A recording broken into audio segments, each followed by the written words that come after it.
The United States is building something truly amazing. Insane ideas are coming to reality, and in 2026, we will witness construction on a scale never seen before. Tunnels are being drilled under seas, sports franchises are building insane stadiums, tech giants are competing for global superiority, and new aircrafts are reshaping warfare. From deep below the water to high above the clouds, these are some of America's greatest creations. Don't miss out as we have put together the 23 biggest mega projects under construction in the United States of America, starting with the passion-filled world of American sports stadiums. 2 Super Bowl victories in 5 years, a quarterback who's already being mentioned in the same breath as Tom Brady and Joe Montana, and a stadium problem that's become impossible to ignore. Arrowhead Stadium has been home to the Kansas City Chiefs since 1972, and for most of that time, it's been one of the most iconic venues in professional football. The Guinness Book of World Records certified it as the loudest outdoor stadium on Earth in 2014, when Chiefs fans hit 142.2 decibels during a game, louder than a jet engine at takeoff. But here's the problem. Arrowhead is now over 50 years old, and no amount of noise can hide the fact that it's showing its age. The concourses are too narrow. The bathrooms are inadequate. The luxury suites, which generate the revenue that keeps NFL teams competitive in the modern era, are outdated compared to the gleaming palaces being built in Los Angeles, Las Vegas, and Dallas. And perhaps most critically, Arrowhead lacks a roof, meaning Kansas City loses out on hosting Super Bowls, Final Fours, and other major events that require climate-controlled environments. So the Chiefs are building something audacious, a brand new $3 billion stadium that will be one of the most technologically advanced sports venues in the world. But here's where the story gets interesting. They haven't decided where to build it yet. 2 locations are on the table. The first option is to build on the existing Truman Sports Complex site, right next to Arrowhead, creating a campus that keeps the team in Kansas City, Missouri. The second option is across the state line in Kansas, where officials are offering a tax incentive package worth hundreds of millions of dollars to lure the team across the border. This isn't just about football, it's a political showdown between 2 states fighting over economic development, tax revenue, and bragging rights. Kansas has gone all in with a proposal that would use star bonds, sales tax, and revenue bonds to finance up to 70% of the stadium's construction costs. It's an aggressive offer that's caused panic in Missouri, where political leaders are scrambling to put together a competitive package to keep the team. Missouri Governor Mike Parson has called special legislative sessions to craft incentives. Jackson County officials have proposed using existing stadium sales taxes to fund renovations or new construction. Meanwhile, Chiefs owner Clark Hunt has played both sides brilliantly, keeping his options open while extracting maximum concessions from both states. He's toured potential Kansas sites, he's met with Missouri officials, he's made it clear that the Chiefs will go wherever the best deal materializes. Loyalty to Kansas City ends where hundreds of millions in taxpayer subsidies begin. The design concepts that have been floated are genuinely impressive. The new stadium would feature a retractable roof, allowing for year-round events and positioning Kansas City as a legitimate Super Bowl host. The seating capacity would be similar to Arrowhead's 76,000, but the fan experience would be transformed with wider concourses, more premium seating options, and technology integration that makes modern stadiums feel like theme parks designed around sports. One particularly ambitious proposal includes a translucent roof that could display dynamic light shows and graphics visible from miles away, essentially turning the stadium into a massive billboard and entertainment beacon. Another concept involves creating a mixed-use development around the stadium with restaurants, hotels, and retail that would activate the area year-round, not just on 8 Sundays during football season. But not everyone is thrilled about spending $3 billion on a stadium. Critics point out that economic studies consistently show publicly funded stadiums rarely deliver the promised economic benefits to communities. The jobs created are often low-wage and seasonal. The tax revenue generated frequently gets captured by stadium districts rather than funding schools or infrastructure. And billionaire team owners like Clark Hunt whose family is worth an estimated $15 billion, shouldn't need taxpayer subsidies to build facilities that will make them even richer. Construction timeline depends entirely on where the stadium gets built and when financing is finalized, but the Chiefs are targeting a 2027 or 2028 opening. That gives them time to play out their political leverage and extract the best possible deal from whichever state blinks first. What's undeniable is this: Kansas City has become one of the NFL's marquee franchises, and the stadium they play in will need to reflect that status. Whether it's built in Missouri or Kansas, the new Chiefs Stadium will be a cathedral of football, engineered to amplify the already deafening roar of some of the most passionate fans in sports. But if you think Kansas City winters are brutal for outdoor football, wait until you hear about the engineering nightmare of building a stadium in Buffalo. There are exactly two guarantees about playing football in Buffalo. The fans will be absolutely rabid, and the weather will try to kill you. Lake effect snow, sub-zero wind chills, blizzards that dump 3 feet of snow overnight. Buffalo is arguably the harshest climate in the entire NFL, and for decades, that's been part of the team's identity. Opposing teams dread traveling to Western New York in December. Bills fans embrace the misery, showing up shirtless in blizzards, jumping through flaming tables in parking lots, and creating a home field advantage that's as much about frostbite as football. But the current Highmark Stadium, originally built in 1973 as Rich Stadium, is literally crumbling under the weight of all that snow and cold. The concrete is spalling, the infrastructure is outdated, and the open-air design that makes Buffalo such a tough place to play also makes it nearly impossible to host major events like Super Bowls or international soccer matches that could generate revenue beyond the NFL season. So Buffalo is building a new $1.5 billion stadium, and the engineering challenges are unlike anything else in American sports construction. First, there's the snow. Buffalo gets an average of 95 inches of snow per year, with lake-effect storms capable of dumping multiple feet in a single day. The new stadium will be open air. Bills fans demanded it, insisting that a roof would betray the team's cold weather identity. But the structure has to be engineered to handle extreme snow loads without collapsing. That means reinforced steel framework, heating systems embedded in critical structural areas, and drainage designed to handle massive volumes of melting snow. Then there's the soil. Western New York sits on glacial till and clay soils that expand and contract with freeze-thaw cycles, causing foundation instability. Engineers had to conduct extensive geotechnical surveys and design foundation systems that can handle ground movement without cracking or settling. But the real story isn't just engineering, it's money and politics.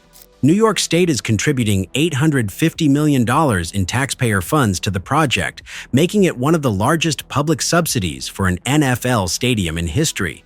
That number has caused outrage among critics who point out that Buffalo is one of the poorest major cities in America, with crumbling schools, underfunded public transportation, and infrastructure desperately in need of investment.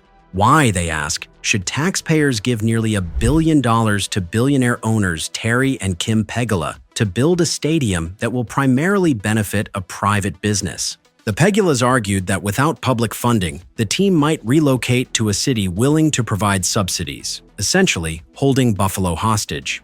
New York Governor Kathy Hochul defended the deal, arguing that the economic impact of keeping the Bills in Buffalo justifies the investment.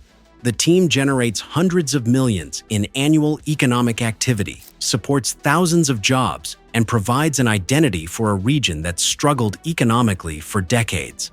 The debate became heated in the New York State legislature, with representatives from New York City and Long Island questioning why upstate should get $1 billion stadium when downstate communities have infrastructure needs of their own. Ultimately, the funding was approved in 2022 as part of a broader state budget deal, but the controversy hasn't faded. Construction is now underway on a site in Orchard Park, just south of Buffalo, adjacent to the existing stadium. The new venue will seat 60,000 fans, smaller than the current 71,000 capacity stadium, but with dramatically improved amenities. Premium seating options will triple. Concourses will be wider and weatherized to provide shelter from the elements. And despite remaining open air, the stadium will include covered seating areas and heating elements to make the experience slightly less hypothermic.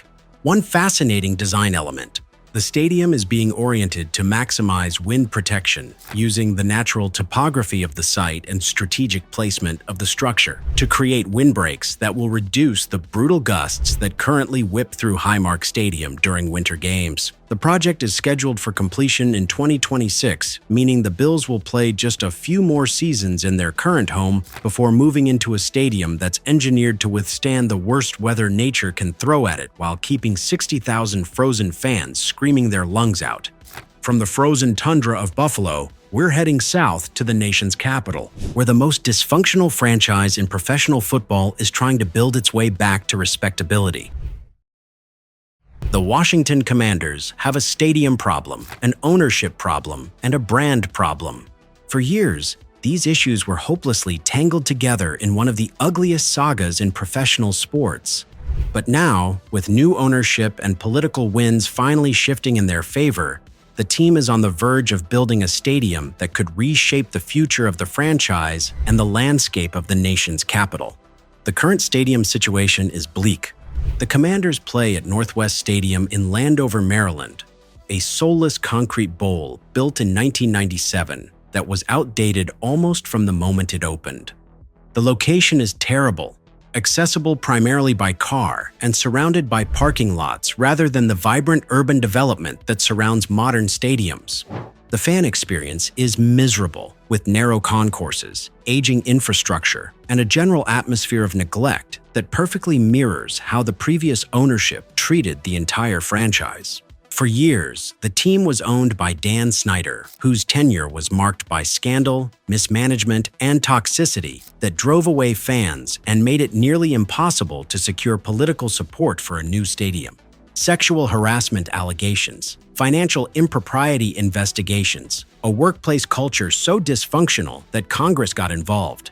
By the end of Snyder's ownership, the team had become radioactive. No politician wanted to be associated with helping a franchise that had become a national embarrassment. Everything changed in 2023 when Josh Harris, an investor who already owned the Philadelphia 76ers and New Jersey Devils, purchased the team for $6.05 billion, the highest price ever paid for an NFL franchise.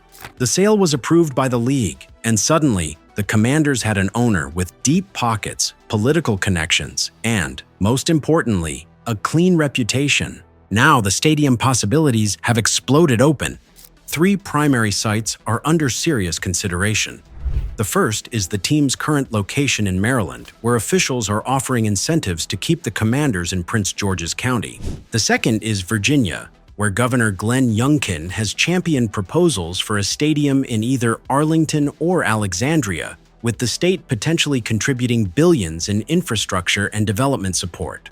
But the most exciting and politically complicated option is returning to Washington, D.C. itself, specifically to the site of the old RFK Stadium, where the team played from 1961 to 1996. The RFK site sits on federal land, which means Congress has to approve transferring control to D.C. for redevelopment. That approval has been blocked for years by legislators who didn't want to help Dan Snyder. But with new ownership, the political calculus has shifted. In late 2024, Congress included language in a spending bill that would transfer the RFK site to D.C. for potential redevelopment, clearing a major hurdle for a return to the city. Washington Mayor Muriel Bowser has been aggressively courting the Commanders, recognizing that a new stadium on the RFK site could catalyze billions in surrounding development, housing, retail, entertainment, and infrastructure that would transform a neglected part of the city. The vision being discussed is ambitious: a $3 billion mixed-use development anchored by a 55,000-seat stadium, with the remaining land developed into apartments, parks, restaurants, and public spaces that would be active year-round, not just on game days. Early designs suggest a stadium with a translucent roof, allowing natural light while protecting fans from weather, with architecture that would respect the historic significance of the site while embracing modern design. The timeline is still uncertain. DC has to finalize its redevelopment plans. The commanders have to negotiate lease terms. Environmental reviews and community input processes will take years. But optimistic projections suggest construction could begin in 2026 with a potential opening in 2030. What makes this story compelling isn't just the engineering or the architecture, it's the redemption arc. A franchise that spent 2 decades being run into the ground is finally getting new ownership, new leadership, and potentially a new home that could restore the pride of a fan base that suffered through scandal and dysfunction for far too long. But while football stadiums are being built to host 8 home games a year, our next mega project is being constructed to handle 62 million passengers annually. Speaking of entertainment, let's go to Vegas, where several new billion-dollar projects are set to add to Sin City's extravagance. One of these mega builds, in particular, is hoping to replace a decades-old Vegas icon. When the Mirage Casino opened in 1989, it had an immediate transformative impact on the Vegas Strip. It felt like a new life was breathed into a city that was quickly losing its charm. First of the new age mega resorts on the Vegas Strip, the Mirage cost $630 million to build. It was the most expensive casino ever built at the time and turned Vegas from a gambling destination to an all-round entertainment hub. Over the next few decades, the Mirage's volcano became a tourist attraction in its own right, with the hotel becoming a reference point for all Vegas had to offer. 35 years later, the Mirage's race is run. The owners, MGM Resorts, no longer want to invest in the aging property and have shifted focus to other holdings across the Strip. Taking its place is a massive Hard Rock Casino resort. Shaped like a guitar, the new entertainment venue will rise 700 feet in the sky, making it one of the most recognizable buildings in the city. The new resort promises more rooms, more entertainment, and more bright lights. Hard Rock isn't new to this concept. The company already operates a guitar-shaped hotel at the Seminole Hard Rock in Hollywood, Florida, and that property has been wildly successful. The building itself became a tourist attraction. People drive hours just to see it, take photos with it, and stay in rooms that look out from inside a guitar. Hard Rock is betting that what worked in Florida will work even better on the Las Vegas Strip, where spectacle isn't just appreciated, but demanded. Hard Rock International acquired the Mirage in December 2022 for $1 billion. They agreed to operate the casino for another 18 months before finally closing its doors in 2024. Demolition work started in July and ended with the iconic volcano torn down by the end of August. Work is now underway to replace it with a guitar and to open the new venue by 2027. Hard Rock CEO Jim Allen has estimated that the project will cost close to $5 billion. The engineering required to build a guitar-shaped tower is genuinely complex. You can't just slap a guitar facade on a rectangular building and call it a day. The structure has to actually taper and curve like a guitar body. That means every floor has a different footprint. Load-bearing columns can't simply stack vertically. They have to transfer weight through angled supports as the building narrows toward the neck. The glass curtain wall has to wrap around curves without creating weak points or thermal problems. It's architectural showmanship backed by serious structural engineering. One thing driving the aggressive timeline is competition. The Strip isn't static. Multiple other mega resorts are under construction or recently opened. Resorts World opened in 2021 with 3,500 rooms and cost $4.3 billion. Fontainebleau Las Vegas opened in 2023 after years of delays. The MSG Sphere, a $2.3 billion entertainment venue covered in LED screens, is pulling tourists and attention. Hard Rock needs to open before the novelty of these competitors wears off, and before another property announces something even more outrageous. Once completed, the hotel will shoot 6 light beams over the guitar-shaped building. Acting as guitar strings, the beams will help the resort stand out in the burgeoning city. We move from entertainment to engineering and look at some of the most sophisticated megatunnels under construction around the states. There's a tunnel beneath the Hudson River that handles 20% of America's entire GDP every single day. and it's dying. The North River tunnels were built in 1910, back when the Titanic was still under construction. For over a century, these twin tubes have carried hundreds of thousands of commuters between New Jersey and New York Penn Station, making them the busiest rail corridor in the entire Western Hemisphere. But on October 29, 2012, Hurricane Sandy changed everything.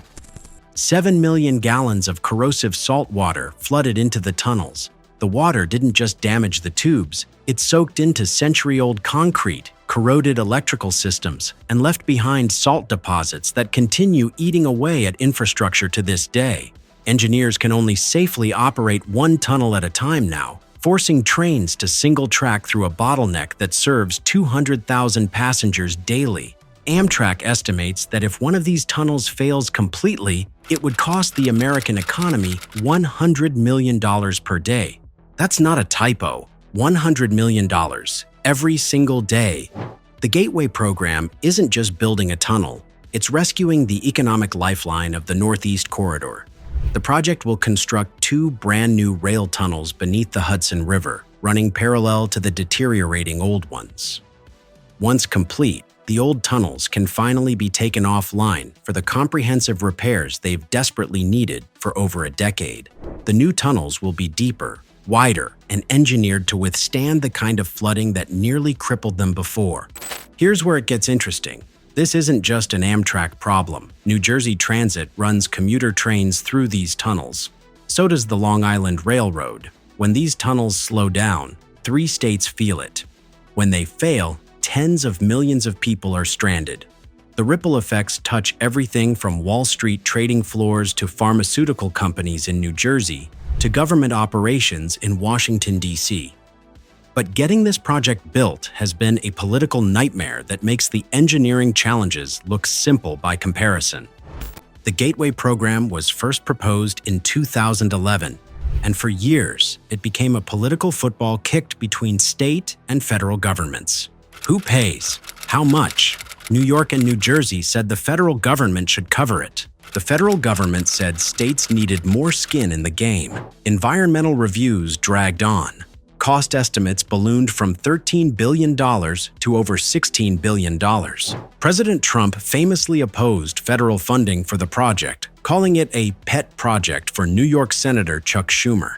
Then the pandemic hit, transit ridership collapsed, and suddenly, the political will to spend billions on tunnels evaporated even faster. What saved Gateway was the 2021 Infrastructure Investment and Jobs Act, the largest federal infrastructure investment in generations. The bill allocated $12 billion specifically for the project, finally breaking the political deadlock that had stalled construction for nearly a decade. New York and New Jersey agreed to split the remaining costs, and in November 2023, the real work finally began. Right now, massive tunnel boring machines are being assembled in New Jersey. Each machine weighs over 3,000 tons and stretches longer than a football field. They'll dig through bedrock 90 feet below the Hudson River, creating tubes wide enough to fit 2 full-size trains side by side. The engineering is extraordinary. Sensors will monitor ground pressure in real time. Automated systems will remove debris, and the machines will lay concrete tunnel linings as they bore forward, inch by careful inch. The timeline? Completion is projected for 2035. Yes, that's over a decade away. But when you're drilling under one of the world's busiest waterways, beneath an active seaport, around existing utility lines, and through unpredictable geology, speed takes a back seat to precision. One mistake here doesn't just delay the project, it could flood lower Manhattan or collapse infrastructure serving millions. There's something poetic about this project serving as our starting point. Tunnels are where megaprojects begin, hidden from view, engineered in darkness, connecting worlds that seem impossibly far apart. The Hudson Tunnel Project represents everything these next 15 projects embody. American ambition meeting century-old problems, engineering innovation on a scale that staggers the imagination, and the quiet determination to build something that will serve generations long after we're gone. But we're just getting started. Because beneath the waters of Virginia, Another tunnel project is pushing engineering boundaries in ways that make even the Hudson River look straightforward. If you've ever driven between the Virginia Peninsula and the south side of Hampton Roads, you know the Hampton Roads Bridge Tunnel as the place where traffic goes to die. For decades, this 3.5-mile crossing has been one of the worst bottlenecks in the entire Commonwealth of Virginia. On summer weekends, backups stretch for 10 miles. During accidents, the entire region grinds to a halt.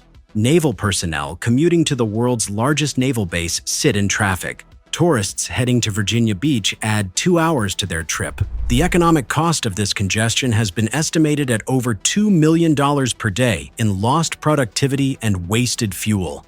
The problem is simple: too many cars, not enough lanes. The original bridge tunnel opened in 1957 with just 2 lanes total, one in each direction. A parallel tunnel added 2 more lanes in 1976. But even 4 lanes couldn't keep pace with a region that's grown to over 1.7 million people. The military alone adds massive pressure to the system, with Norfolk Naval Base, Langley Air Force Base, and countless defense contractors generating hundreds of thousands of daily trips across the water. So Virginia is building a solution that sounds almost impossible. They're adding an entirely new tunnel beneath the Chesapeake Bay. Not next to the existing tunnels, not connected to them. A completely separate parallel tunnel that will add 4 more lanes and nearly double the crossing's capacity. The HRBT expansion is a $3.9 billion megaproject that's redefining what's possible in underwater construction. The new tunnel will run for over a mile beneath the shipping channel, sitting 108 feet below sea level at its deepest point. To build it, engineers are using a construction method that sounds like science fiction. They're manufacturing massive concrete tunnel sections on land, each one weighing 40,000 tons, then floating them into position and sinking them into a trench dredged into the bay floor. Let that sink in for a moment. 40,000 tons. That's heavier than most Navy destroyers. And they have to float these sections across open water, position them with millimeter precision, then carefully lower them into place and connect them to the sections already on the seafloor. The margin for error is essentially zero. If currents push a section off course, or if the seabed settles unevenly, the entire tunnel could leak or fail. This technique is called immersed tube tunnel construction, and while it's been used successfully in Europe and Asia, American contractors have far less experience with it. The last major immersed tube tunnel built in the U.S. was the Fort McHenry Tunnel in Baltimore, completed way back in 1985. So Virginia is essentially betting $4 billion on a construction method that American workers haven't used at this scale in nearly 4 decades. The risks are real. In 2020, a similar tunnel project in Miami had to halt construction when one of the immersed tube sections leaked during installation. Engineers spent months troubleshooting before they could proceed.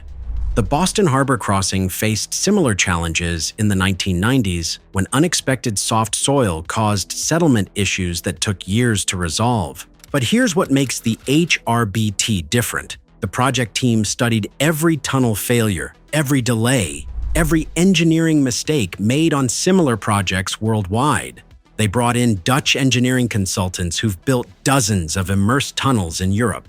They conducted exhaustive geotechnical surveys of the bay floor to map soil conditions with unprecedented precision. And they're using real-time monitoring systems that can detect even millimeter-scale movements as sections are lowered into place. Construction began in 2020, and the project has already hit several major milestones. The massive casting basin where tunnel sections are manufactured is complete. The first tunnel sections have been poured and cured. Dredging crews have carved out the underwater trench where the tunnel will sit. By 2025, the first sections will be floated into position and lowered into place. A moment that will either validate years of planning or expose flaws that could add years to the schedule. When the expansion opens in 2025, it won't just relieve traffic, it will fundamentally reshape how Hampton Roads functions as a region. Commutes that once took 90 minutes will shrink to 30. Naval personnel will spend less time in traffic and more time with their families. Emergency response times will improve, and the economic productivity unlocked by removing this bottleneck could add hundreds of millions to the regional economy every year. But even as Virginia celebrates this engineering achievement, there's a parallel story unfolding 250 miles north in New York, where another tunnel is confronting a different kind of challenge entirely. Amtrak's Northeast Corridor carries 800,000 passengers every single day, making it the busiest passenger rail line in America. But there's a choke point in Baltimore that's been strangling capacity for over 150 years. The Baltimore and Potomac Tunnel, a narrow, crumbling passage built in 1873 that forces trains to slow from 125 miles per hour to 30 miles per hour as they crawl through century-old brickwork beneath the streets of West Baltimore. You read that right, 1873. The same year Levi Strauss started selling blue jeans and Custer fought at the Battle of Little Bighorn. This tunnel is so old that it predates electric lighting, automobiles, and airplanes. It was designed for coal-burning steam locomotives that pulled wooden passenger cars at speeds that would make a modern bicycle commuter laugh. And yet, somehow, Amtrak is still running Acela Express trains through it in 2025. The problems are exactly what you'd expect from infrastructure that's pushing 160 years old. The tunnel is barely wide enough for modern trains. Passengers can literally reach out and touch the tunnel walls from their seats. The single track creates a bottleneck that delays dozens of trains every day. The ventilation system, such as it exists, was never designed for diesel or electric locomotives. And the structure itself is deteriorating so badly that Amtrak has to constantly monitor it for signs of imminent collapse. But replacing it isn't just an engineering challenge, it's a surgical operation in the heart of one of America's most complex urban environments. The Frederick Douglass Tunnel, named for the famous abolitionist who called Baltimore home, will be a brand new two-track tunnel running parallel to the old one. It'll stretch for 1.4 miles through West Baltimore, diving beneath neighborhoods, utility lines, highways, and the historical fabric of a city that's already been scarred by decades of infrastructure projects that displaced communities and divided neighborhoods. This is where the project gets complicated in ways that have nothing to do with engineering and everything to do with history. Baltimore's Black communities have been carved up by highways and rail lines for over a century. In the 1950s, the construction of Interstate 95 demolished entire neighborhoods and displaced thousands of families. In the 1970s, the Metro subway cut through West Baltimore with similar disregard for the people who lived there. And now Amtrak wants to build yet another tunnel through these same communities, promising economic benefits while raising fears of displacement, disruption, and broken promises. Community activists have pushed back hard. They've demanded local hiring requirements to ensure Baltimore residents benefit from construction jobs. They fought for air quality monitoring to protect neighborhoods from construction dust and diesel emissions. They've insisted on transparency about property acquisitions and a real voice in how the project proceeds. Amtrak, to its credit, has actually listened. The project includes $4 billion in economic development commitments to West Baltimore, including workforce training programs, small business support, and infrastructure improvements that will benefit communities long after construction ends. Local hiring requirements mandate that 30% of construction jobs go to Baltimore City residents, with additional requirements for hiring women and minority-owned businesses. But here's the engineering marvel buried beneath all the community engagement. This tunnel has to be built without disrupting the existing one. Trains can't stop running through the old tunnel while the new one is under construction. 800,000 passengers a day depend on this corridor. So engineers will be drilling, blasting, and excavating just feet away from active train operations, all while ensuring that vibrations don't destabilize century-old brickwork or cause the old tunnel to collapse. The construction method is fascinating. Rather than using tunnel boring machines like the Hudson River project, engineers will use a combination of cut-and-cover construction in some areas and mining techniques in others. In neighborhoods where disruption must be minimized, they'll excavate from the surface, build the tunnel structure, then backfill and restore the surface. In areas where surface disruption is impossible, They'll mine the tunnel from below using controlled blasting and mechanical excavation. The project broke ground in 2021 with an estimated cost of $4 billion, making it one of the most expensive per-mile tunnels ever built in America. But the cost isn't just about concrete and steel, it's about doing right by communities that have been harmed by infrastructure projects for generations. It's about building something that connects cities while lifting up neighborhoods. It's about proving that mega projects can be engines of opportunity rather than instruments of displacement. Completion is scheduled for 2035, the same year the Hudson Tunnel is set to finish.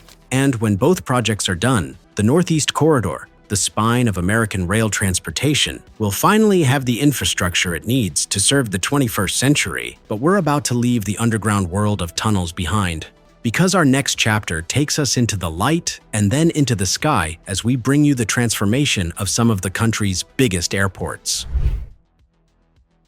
Oklahoma City is not supposed to have the tallest building in America.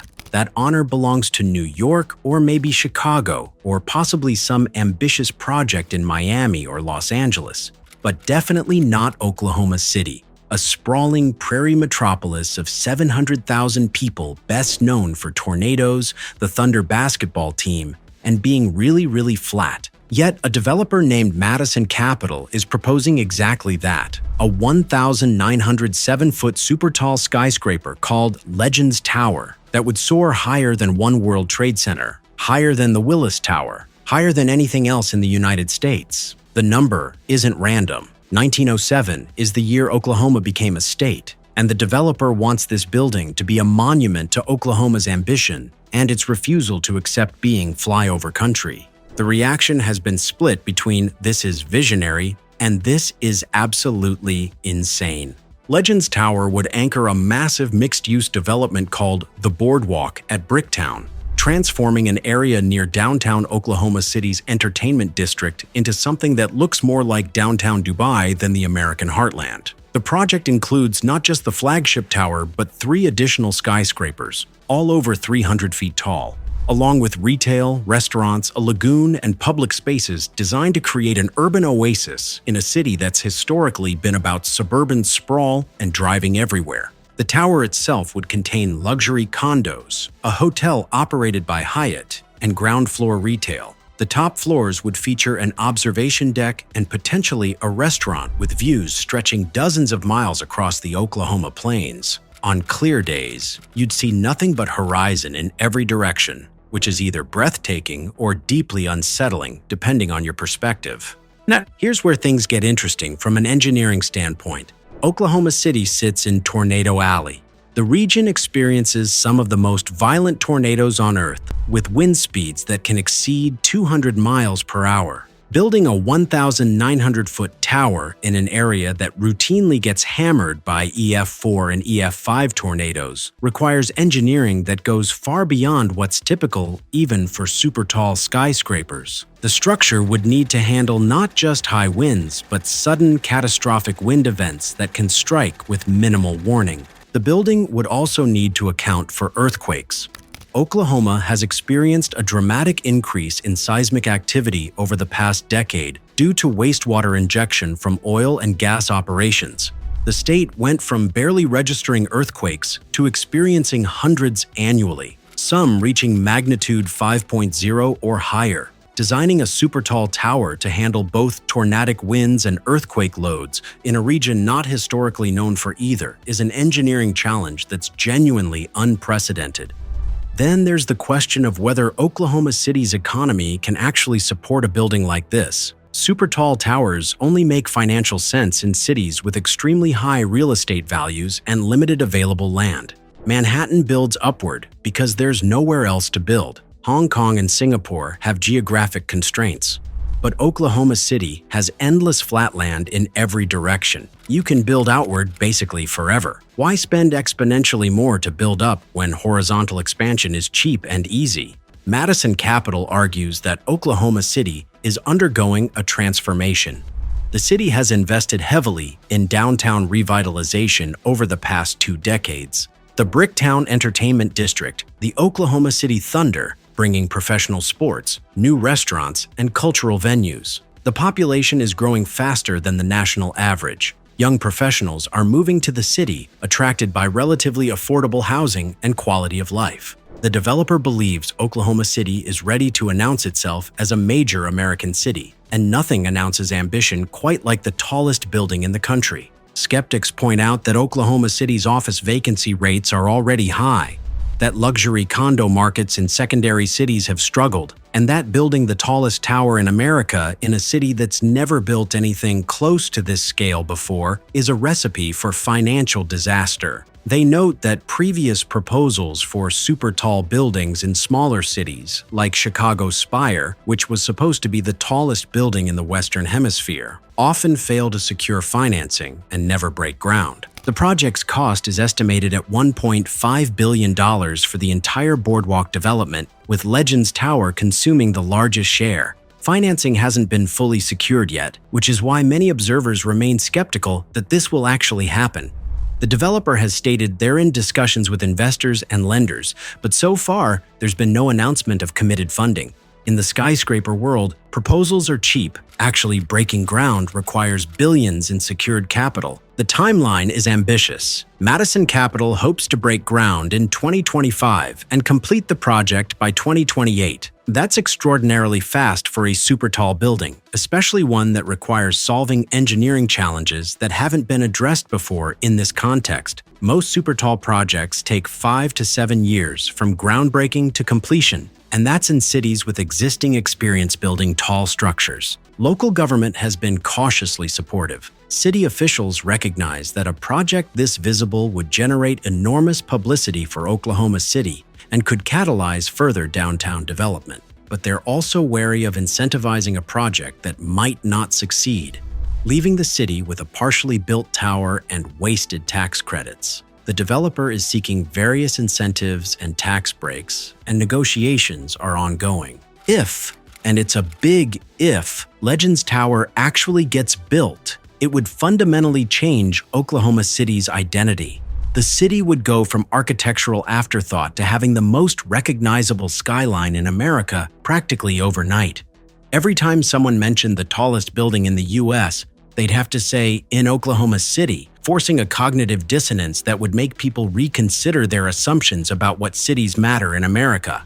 But whether this is visionary ambition or delusional overreach depends entirely on whether Madison Capital can actually secure the financing and overcome the massive engineering, economic, and logistical challenges. The skyscraper world is littered with audacious proposals that never moved beyond renderings and press releases. For now, Legends Tower remains exactly that, a legend, not yet a reality. Fifth Avenue has always been about status.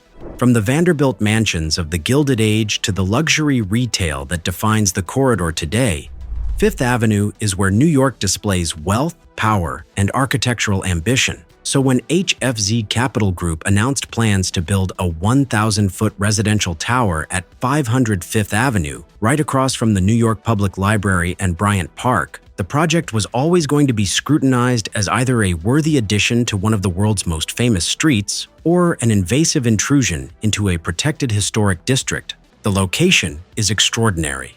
500 Fifth Avenue sits at 42nd Street, directly overlooking Bryant Park. 9 acres of manicured green space in the heart of Midtown that serves as one of Manhattan's most beloved public spaces.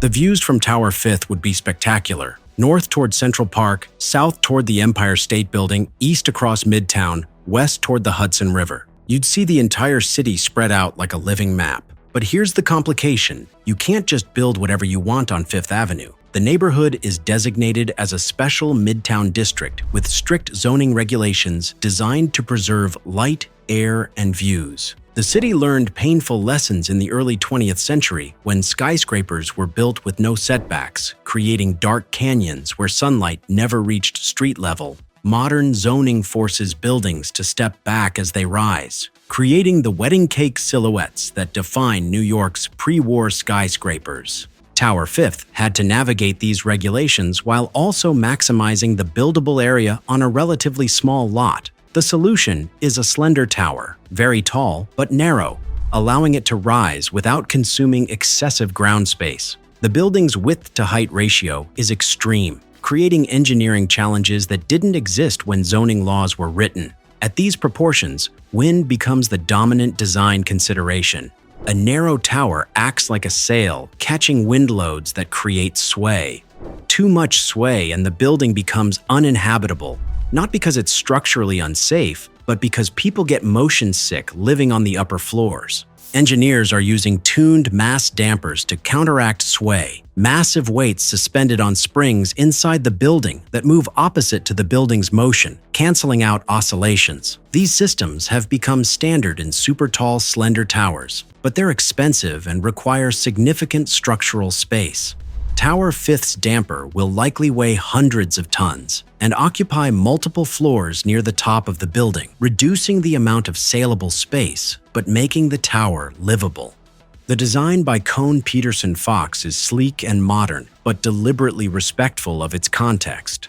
The facade uses glass and metal in proportions that echo the classical architecture of surrounding buildings without directly imitating it. The tower steps back as it rises, creating terraces for upper-floor residences while complying with zoning setback requirements. At street level, the building includes retail space that activates the Fifth Avenue sidewalk rather than creating dead frontage that pedestrians would ignore. Inside, the residences are being marketed to the ultra-wealthy. Units will start in the tens of millions and go up from there for penthouses. Floor-to-ceiling windows, custom finishes, white glove services, and amenities that include everything from private dining rooms to wellness centers.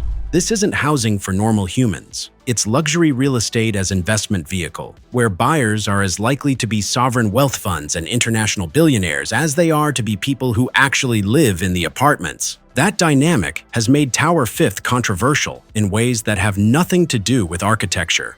New York City faces an affordable housing crisis, with rents and home prices far beyond what median income residents can afford. Meanwhile, developers keep building luxury towers marketed to buyers who might visit the city a few weeks per year, leaving buildings partially dark while working New Yorkers struggle to find apartments. Critics argue that Tower 5th represents everything wrong with New York's housing policy, zoning that enables luxury construction while doing little to address affordability.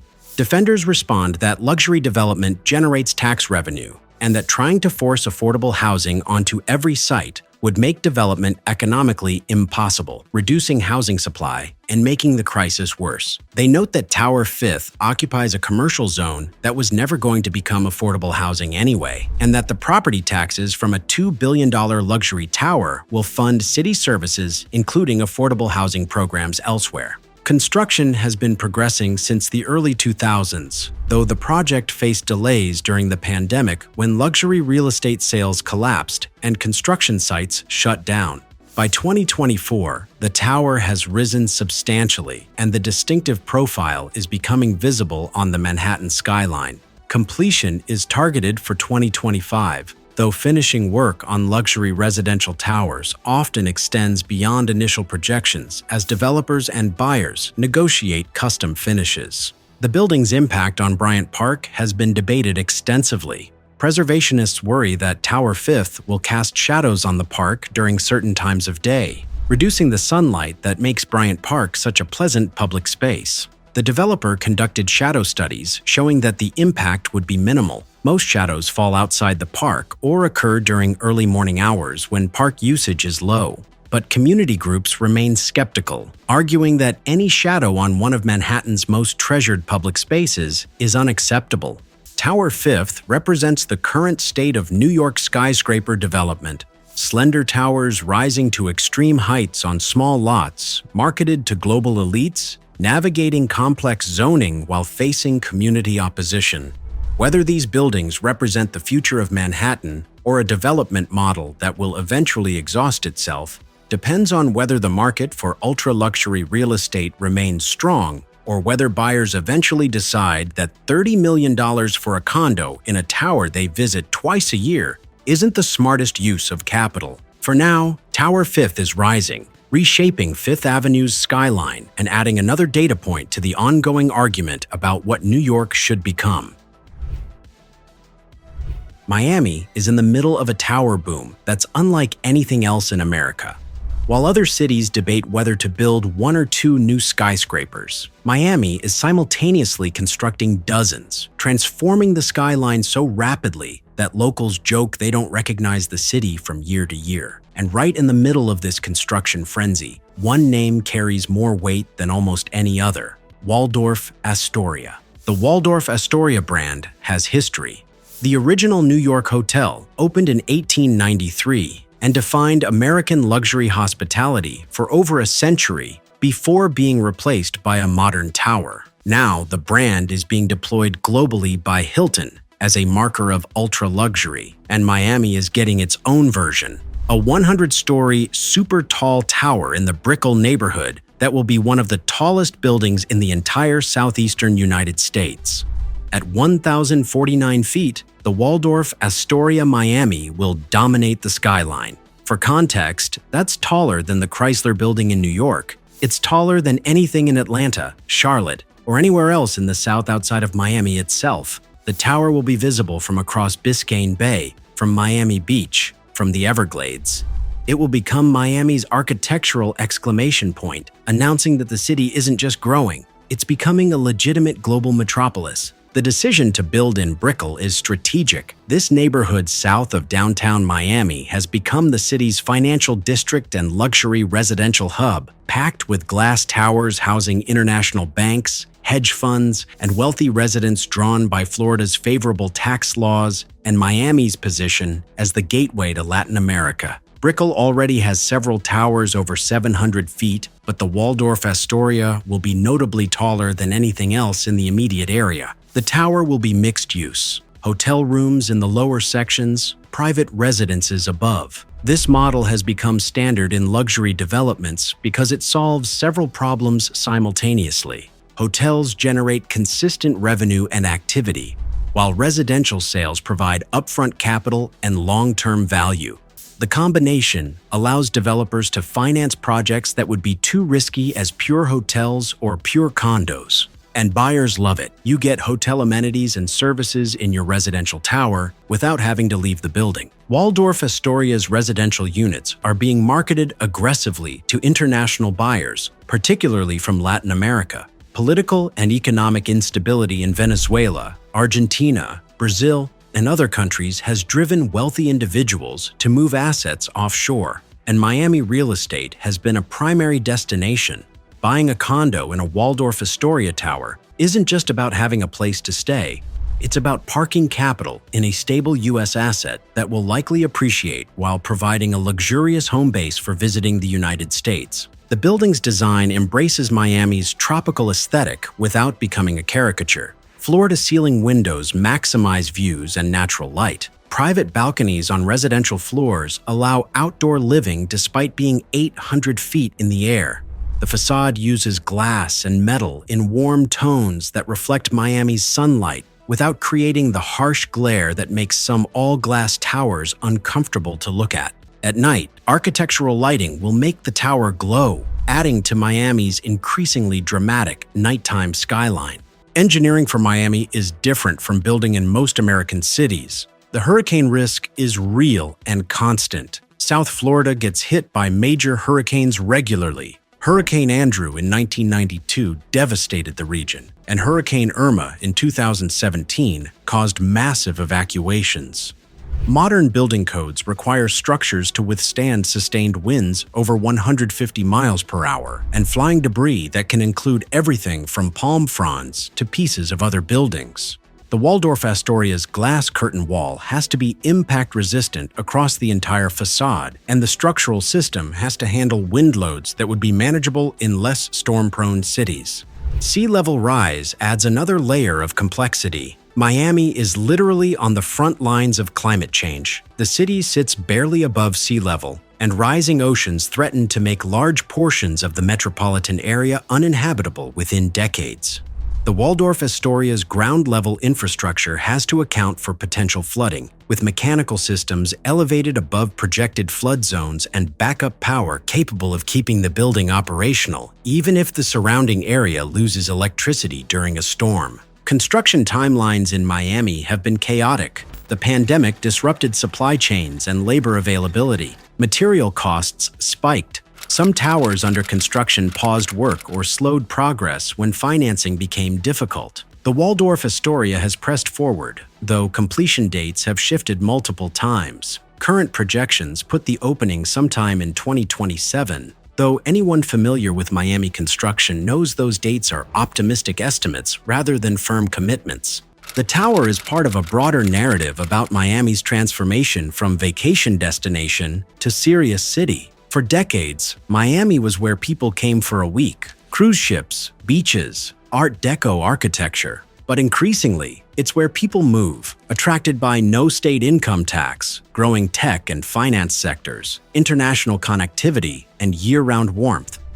The skyline reflects this shift, with residential towers replacing hotels as the dominant building type. Whether Miami can sustain this growth remains an open question. The climate risks are getting worse, not better. Insurance costs are skyrocketing as carriers recognize the hurricane exposure. Traffic is terrible, and public transit is minimal. The cultural amenities still lag behind what true global cities offer. But money keeps flowing in, and towers keep rising. The Waldorf Astoria Miami is a bet that this growth continues, that Miami's position as the capital of Latin America's elite and Florida's tax haven for the wealthy will keep luxury real estate values climbing despite the challenges. It's a billion-dollar bet on a city that's growing faster than its infrastructure can handle in a climate that's becoming more hostile to human habitation with each passing year. Bold or reckless depends on your time frame and your tolerance for risk. Just blocks from where the Waldorf Astoria is rising, another tower is reshaping Brickell's skyline with a completely different aesthetic. Dolce & Gabbana is one of the world's most recognizable names in fashion. Known for their bold designs, D&G are now betting big on real estate with an 81-story super-tall skyscraper. 888 Brickell is shorter than some of America's tallest skyscrapers.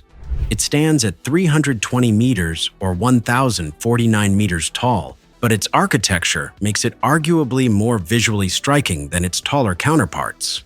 Plans have been submitted to Miami-Dade County for construction on a parcel of land purchased for $61 million in 2024. But what's driving this sudden shift from Dolce & Gabbana? The decision to diversify comes because of the uncertainty surrounding the fashion industry since 2020. A downward global forecast has already spelled doom for many of D&G's rivals. Prada has just recently bought Versace for $1.4 billion. Meanwhile, Giorgio Armani has also entertained the idea of a merger in the future. Things are stable at D&G for now. The company is looking at a total revenue of over $2 billion in 2025. However, there's something greater brewing underneath the surface. The company's post-pandemic recovery hasn't hit the heights projected. Russia's invasion of Ukraine has caused major disruptions, and Trump tariffs are fueling future uncertainty. In that backdrop, the firm is embarking on real estate ventures around the world, including residences in Marbella, Spain, in Dubai, as well as hotels in the Maldives and Saudi Arabia. 888 Brickell is an extension of this diversification push in Miami. Dolce & Gabbana is partnering with developer Michael Stern, who built the world's skinniest skyscraper in Manhattan and the tallest tower in Brooklyn, going up to the exact height as Waldorf Astoria. The renderings for 888 Brickell show a slim tower resting on a rectangular base, while the building's roof seems to have a bronze rectangular cap. The architects behind 888 Brickell are the same firm that designed the Burj Khalifa, the Jeddah Tower, and other super-tall projects around the world. They brought that international design sensibility to Miami, creating a tower that looks like it could be in Dubai or Shanghai, while still responding to Miami's specific climate and cultural context. The building's most distinctive feature is its twisting form. Rather than rising straight up like most skyscrapers, 888 Brickell gradually rotates as it ascends, creating a spiraling effect that's visible from miles away. This isn't just aesthetic showmanship. The twist serves functional purposes. It reduces wind loads by preventing wind from hitting a flat facade. It creates unique floor plates where every residence has slightly different proportions and views. And it makes the building instantly recognizable, which matters in a city where dozens of glass towers could easily blur together into an indistinguishable skyline. The rotation is achieved through carefully engineered floor plates that shift incrementally with each level. The structural core remains vertical, but the outer edges of each floor rotate by a fraction of a degree relative to the floor below.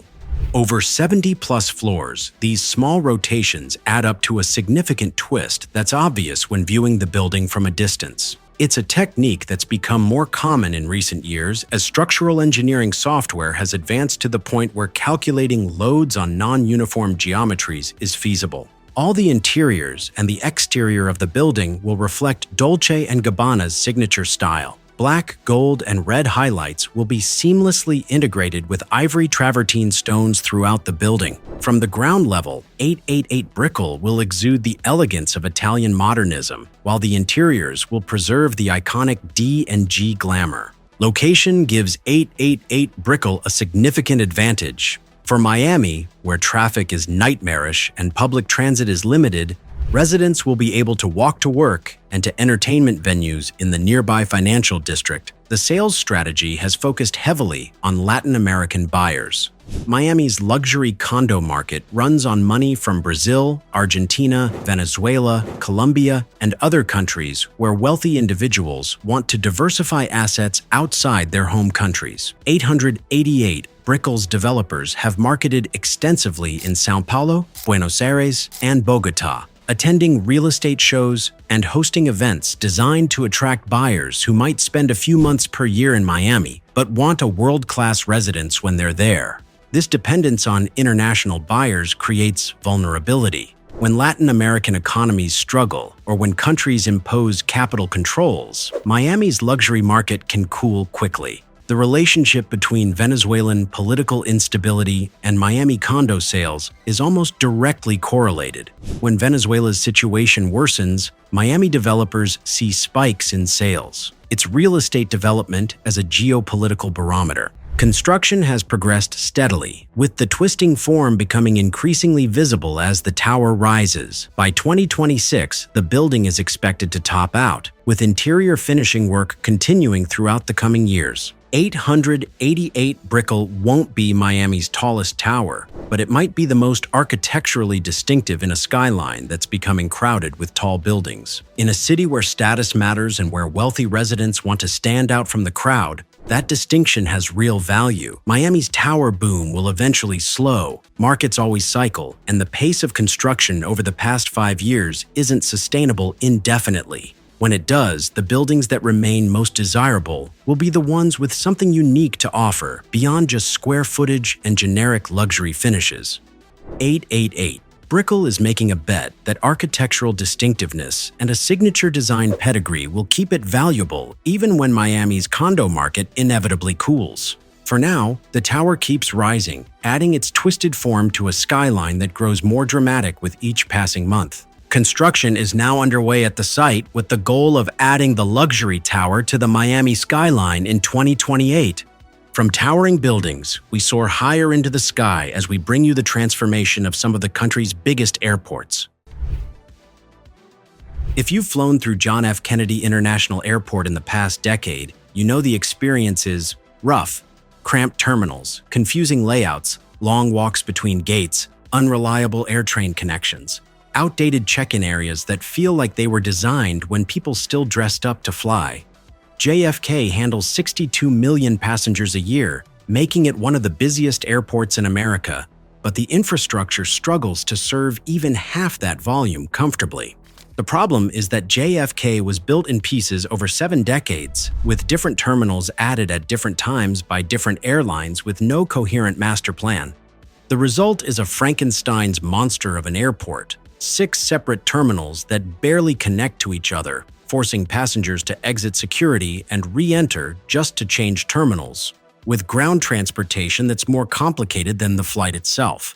But that's about to change in one of the most ambitious airport redevelopment projects in American history, the $19 billion transformation of JFK into a unified, world-class gateway worthy of New York City. The centerpiece of the project is the new Terminal 1, a massive 2.4 million square foot facility that will consolidate operations for multiple international carriers into a single state-of-the-art building. When it opens in 2026, Terminal 1 will feature 23 gates, cutting-edge baggage systems, biometric security screening, and enough dining and retail options to make passengers almost forget they're in an airport. But Terminal 1 is just the beginning. The project also includes a complete rebuild of Terminal 6, expansion and modernization of Terminal 4, and, most ambitiously, a new ground transportation hub that will finally connect JFK's terminals into a unified system. This new hub will integrate the AirTrain, taxis, ride shares, buses, and eventually a direct rail connection to Manhattan that's been promised for literally decades. The engineering logistics are staggering. You can't just shut down JFK to rebuild it. The airport operates 24/7, handling over 1,400 flights daily. So construction has to happen in phases, with terminals being demolished and rebuilt, while adjacent terminals remain fully operational. It's like performing open-heart surgery on a patient who's running a marathon. One of the most technically impressive elements is the new Terminal 1's foundation system. JFK sits on landfill in Jamaica Bay, which means the soil is soft, unstable, and prone to settling. Engineers had to drive thousands of deep foundation piles into bedrock to support a structure that will weigh hundreds of thousands of tons and handle millions of passengers. The baggage handling system alone requires basement-level infrastructure that had to be waterproofed and protected from the bay's rising water table. Then there's the challenge of future-proofing. Air travel is changing rapidly. Biometric screening, autonomous vehicles, electric aircraft, and changing passenger expectations mean that a terminal designed for 2026 needs to remain functional through 2050 and beyond.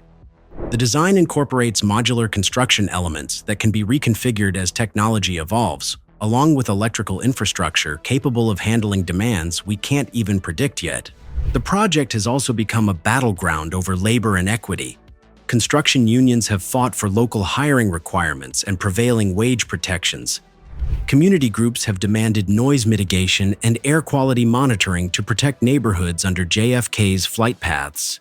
And environmental advocates have pushed for sustainability measures like green roofs, solar panels, and electric ground vehicles. But perhaps the most fascinating aspect of the JFK transformation is what it represents for New York's global competitiveness. For decades, cities like Dubai, Singapore, and Tokyo have built airport experiences that make JFK look like a bus terminal. Business travelers and tourists increasingly choose connecting flights through these world-class hubs rather than suffer through JFK's outdated facilities. The $19 billion investment is New York's declaration that it refuses to cede its position as a global gateway. Completion of the full transformation is projected for 2030, though major elements like Terminal 1 will open earlier. When it's done, JFK will finally deliver an airport experience that matches the city it serves. But while New York is rebuilding JFK to handle 62 million passengers, Los Angeles is preparing for something even more ambitious: an airport expansion designed for the 2028 Summer Olympics and a future with 100 million annual passengers. Los Angeles International Airport is a monument to chaos. 9 terminals arranged in a horseshoe, a loop road so congested that it's become a Los Angeles punchline. Passengers missing flights not because of security lines, but because it took 45 minutes to drive 2 miles.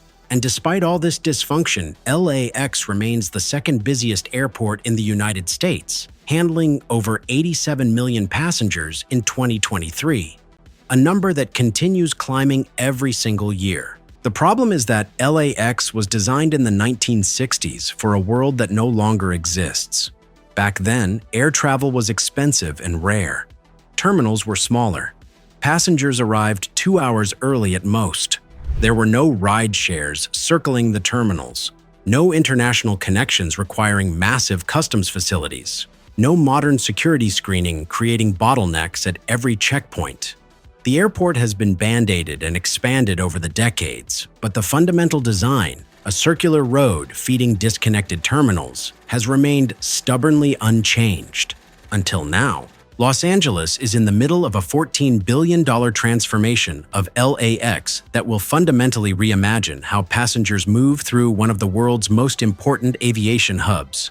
The project isn't just an expansion, it's a complete re-engineering of the airport's transportation infrastructure, terminal connections, and passenger experience. And it absolutely has to be finished before the world descends on Los Angeles for the 2028 Summer Olympics. The centerpiece of the entire project is the automated people mover, a 2.25-mile elevated train system that will whisk passengers between terminals, parking structures, a new consolidated rental car facility, and a new light rail connection to downtown Los Angeles. Right now, if you want to change terminals at LAX, you either walk, sometimes over a mile, take a shuttle bus stuck in the same traffic nightmare as everyone else, or get back in a car and circle the entire airport. The APM will make terminal-to-terminal connections take less than 5 minutes. The engineering behind the APM is genuinely impressive.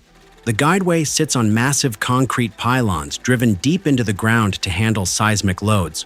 Remember, this is Los Angeles, where the big one is always a possibility. The trains themselves are fully automated, using magnetic sensors and computer systems to maintain precise spacing and timing without human operators. Each train can carry up to 200 passengers, and the system is designed to move 30 million people per year at peak capacity. But building an elevated train system through an operating airport is about as complicated as construction gets. You can't shut down LAX. You can't close runways or taxiways for extended periods. You can't disrupt the 87 million passengers flowing through every year.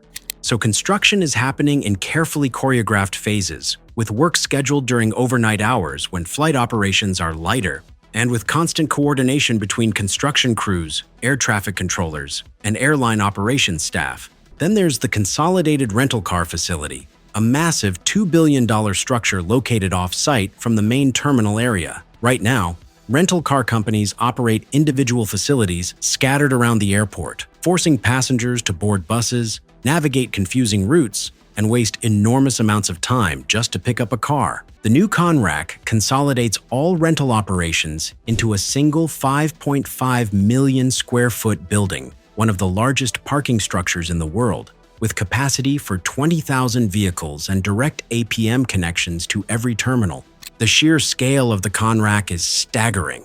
It's so large that it has its own highway exit. The structure includes intelligent parking systems that guide drivers to available spaces, reducing the time spent hunting for a spot. And because this is California, the facility includes infrastructure for electric vehicle charging stations, hundreds of them, anticipating a future where rental fleets are increasingly electric. But perhaps the most visible change to LAX is the new midfield satellite concourse, a $1.73 billion terminal annex that adds 12 new gates specifically designed for international wide-body aircraft. The MSC sits between the two main runways, hence midfield, and is connected to Tom Bradley International Terminal by an underground tunnel with moving walkways. The design is sleek and modern, with floor-to-ceiling windows offering sweeping views of aircraft operations, along with 80,000 square feet of dining and retail space. What makes the MSC particularly innovative is how it handles passenger flow. International arrivals are processed on a lower level, completely separated from departing passengers on the upper level.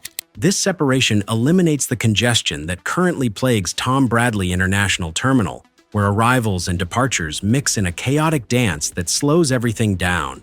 Customs and immigration facilities in the MSC are also designed with future technology in mind: biometric screening, automated passport control, and flexible layouts that can adapt as border processing evolves. The project hasn't been without controversy. Community groups near the airport have raised concerns about construction noise, air quality impacts, and the long-term effects of increased flight operations on neighborhoods already burdened by aircraft noise. Environmental advocates have criticized the project for prioritizing expansion over sustainability, arguing that LAX should be reducing its carbon footprint rather than enabling more flights. Labor disputes have also flared repeatedly. Construction unions have fought for prevailing wage requirements and local hiring mandates.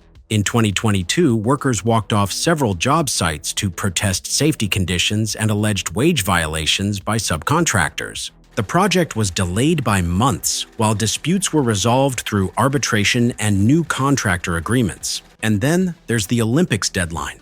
The 2028 Summer Games will bring an estimated 15 million visitors to Los Angeles over a 2-week period, creating unprecedented demand on LAX and regional transportation infrastructure. The pressure to finish the APM, the Conrack, and terminal improvements before the opening ceremony is immense. City officials have made it clear that failure is not an option.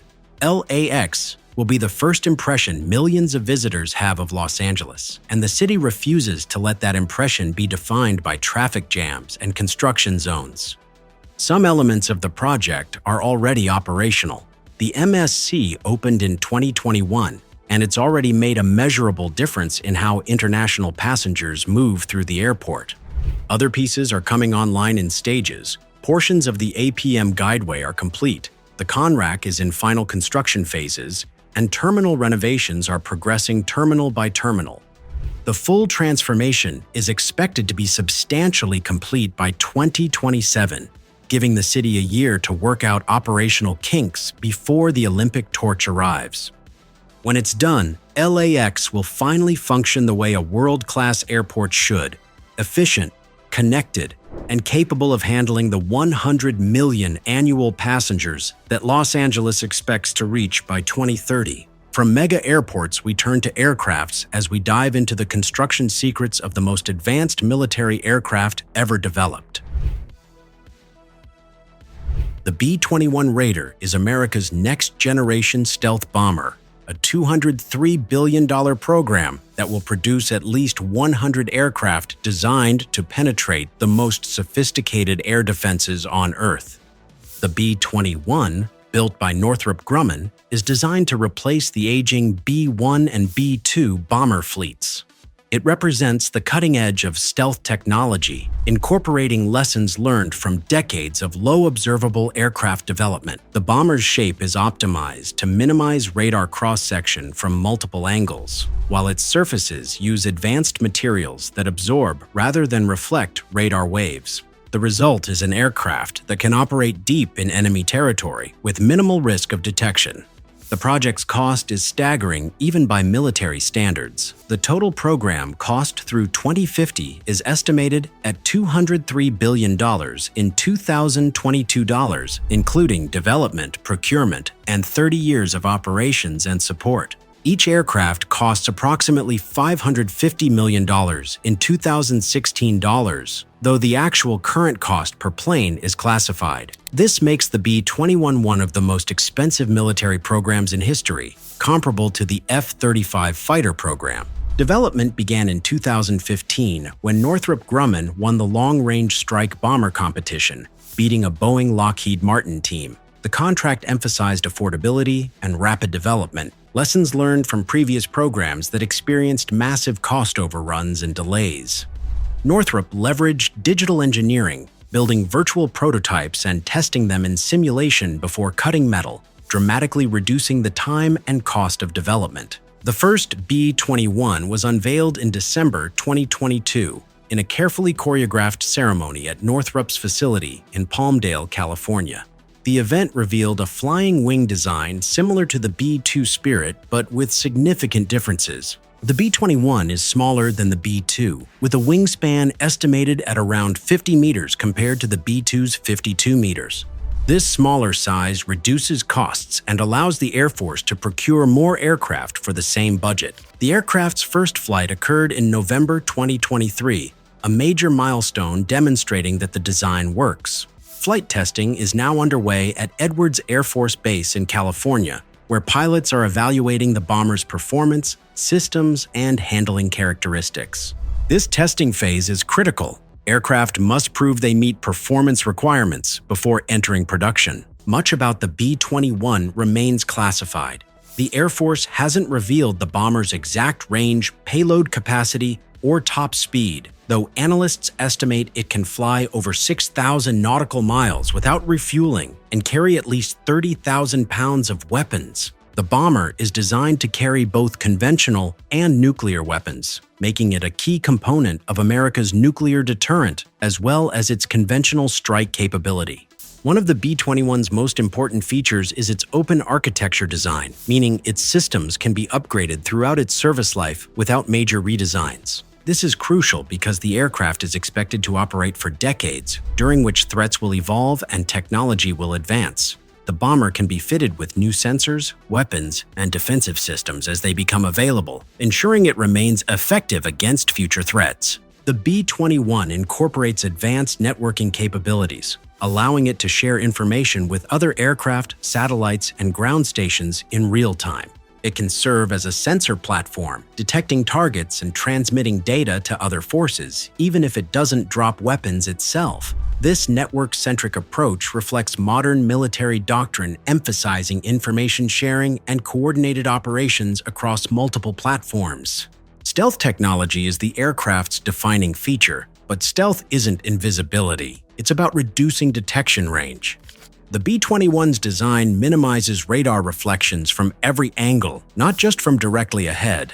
Its engines are buried deep in the airframe, shielded from infrared sensors that detect heat. Even its exhaust is cooled and shaped to reduce thermal signature. The result is an aircraft that appears on radar as something much smaller, if it appears at all, giving it critical seconds or minutes to complete its mission before defenses can react. Manufacturing is taking place at Northrop's Palmdale facility and a new production facility at the Air Force's Plant 42 in Palmdale. The Air Force plans to procure at least 100 B-21s, with some estimates suggesting the final number could reach 150 or more. Production is ramping up gradually, with the first operational squadron expected to form at Ellsworth Air Force Base in South Dakota in the late 2000s. The B-21 is designed for operations in contested environments, areas where enemy air defenses are advanced and numerous. Its stealth characteristics allow it to penetrate these defenses and strike high-value targets that other aircraft cannot reach. Potential missions include destroying enemy air defense systems, attacking command and control facilities, interdicting enemy forces, and if necessary, delivering nuclear weapons. The bomber's development reflects geopolitical realities. The United States faces increasingly sophisticated air defenses from potential adversaries, particularly China and Russia, which have invested heavily in advanced radar systems, surface-to-air missiles, and interceptor aircraft. The B-21 is designed to maintain America's ability to strike anywhere in the world despite these defenses, a capability the U.S. military considers essential to deterrence and national security. Critics question whether such expensive, specialized aircraft are worth the cost. Unmanned systems, hypersonic missiles, and cyber weapons offer alternative ways to strike distant targets. But Air Force leaders argue that manned bombers provide flexibility and decision-making capability that unmanned systems cannot match. A bomber can be recalled, its mission changed mid-flight, or weapons retargeted based on new intelligence, options not available with missiles. The program has so far avoided the major cost overruns and delays that plagued previous stealth aircraft programs. This success is attributed to mature technology, digital engineering, and realistic initial cost estimates. The Air Force and Northrop appear to have learned from past mistakes, though the true test will come as production ramps up and aircraft enter operational service. By 2026, multiple B-21s will be in flight testing, with production aircraft beginning to roll off the assembly line. The bomber represents America's commitment to maintaining air superiority and global reach in an era of great power competition. Whether future historians view it as a wise investment or an expensive relic of Cold War thinking remains to be seen. But for now, the B-21 Raider stands as one of the most ambitious military aviation projects ever undertaken. Talking of U.S. military megaprojects, let's now go to Florida, where an important military airbase is being resurrected from the dead. October 10, 2018. Hurricane Michael, a Category 5 monster with sustained winds of 160 miles per hour, made direct landfall on the Florida Panhandle. The storm's eye passed directly over Tindle Air Force Base near Panama City, and what happened next was catastrophic. Hangars were ripped apart, roofs were torn from buildings, Aircraft shelters, reinforced structures designed to protect fighter jets from attack, were peeled open like tin cans. Hundreds of buildings were damaged or destroyed.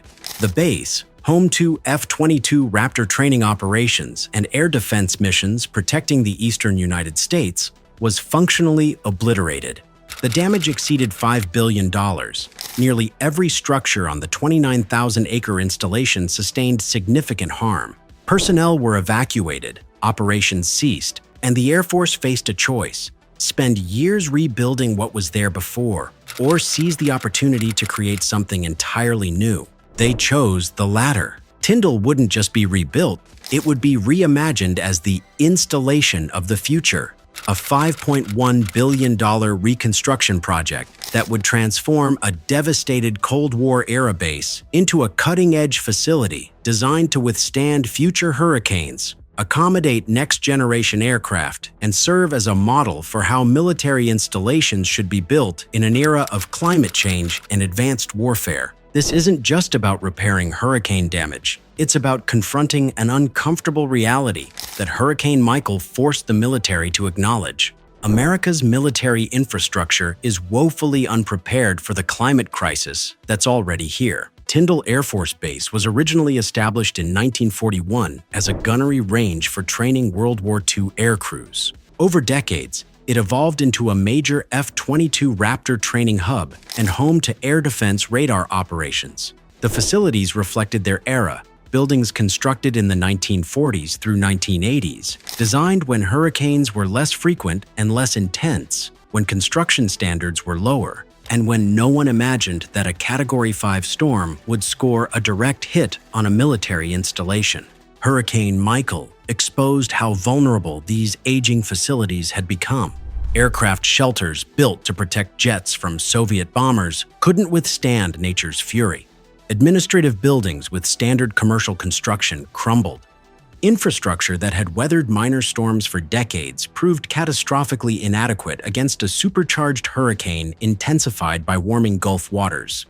The Air Force's reconstruction vision is audacious. Rather than simply replacing what was lost, Tindle is being rebuilt around several transformative concepts: resilience, sustainability, and adaptability. Resilience means every new building is designed to withstand Category 5 hurricanes. That's not hyperbole, it's an engineering requirement. Structures are being built with reinforced concrete designed to handle sustained 160+ miles per hour winds. Roofs are being attached with connections engineered to resist uplift forces that would tear conventional roofs away. Windows are impact resistant. Building orientations minimize wind exposure. Even landscaping is designed to reduce wind damage. Native vegetation replaces ornamental plants that become projectiles in hurricanes. The new aircraft maintenance hangars are engineering marvels. These aren't your grandfather's hangars. They're being constructed with pre-stressed concrete and steel frames capable of protecting F-22 Raptors and the future F-35 Lightning II fighters that will eventually be based at Tindle. The hangar doors alone weigh hundreds of tons and are designed to seal completely against hurricane-force winds and driven rain.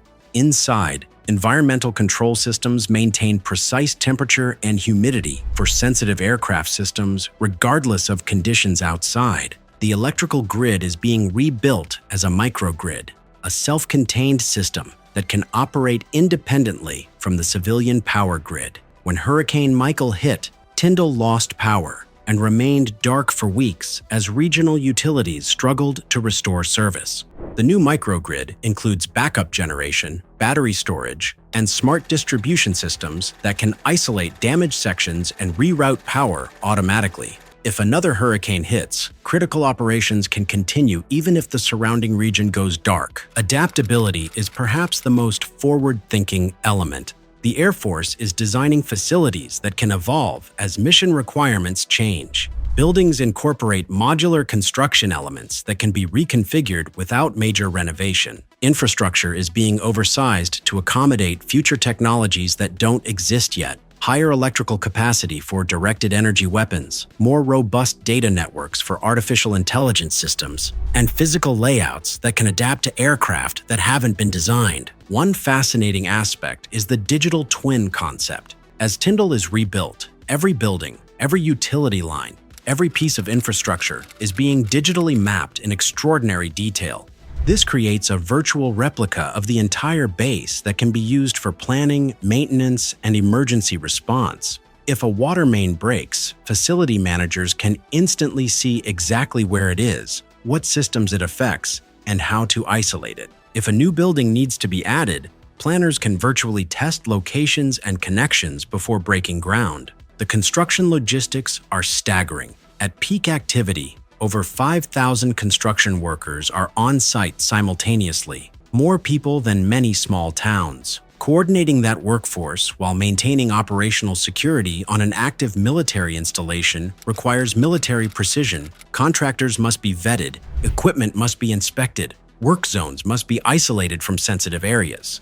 This is construction on hard mode. Workforce development became a major challenge. The Florida Panhandle doesn't have thousands of construction workers with experience building hurricane-resistant military facilities. Contractors had to recruit nationally, creating housing and transportation pressures in communities still recovering from Hurricane Michael's broader devastation. The Air Force partnered with local community colleges to train residents in construction trades, turning the reconstruction into an economic development opportunity for a region that desperately needed it. Politically, Tindle's reconstruction has been surprisingly uncontroversial. In an era of partisan gridlock, everyone seems to agree that rebuilding a critical military installation is worthwhile. Congress appropriated billions without the usual budget battles. Local officials championed the project. Even environmental groups that typically scrutinize military activities have largely supported the reconstruction, given its sustainability commitments. But the timeline has been punishing. Initial estimates suggested the reconstruction would take 8 to 10 years. By 2025, that timeline has proven optimistic. Supply chain disruptions during the pandemic delayed materials. Labor shortages slowed construction. Hurricane Sally in 2020 caused additional setbacks when storm surge flooded partially completed work. The Air Force now projects substantial completion by 2027, with some facilities opening as early as 2025. The first new buildings that have opened are impressive. A cutting-edge F-35 Squadron Operations facility completed in 2023 showcases what the rebuilt Tindle will look like. Sleek, modern, built to last for decades. An innovative flight simulator building allows pilots to train in virtual environments that replicate any weather condition, any combat scenario, any aircraft malfunction without risking actual jets or lives. What makes Tindle's reconstruction historically significant is what it represents for military infrastructure across the country. The Department of Defense operates hundreds of installations, many in coastal areas vulnerable to hurricanes, sea level rise, and intensifying storms.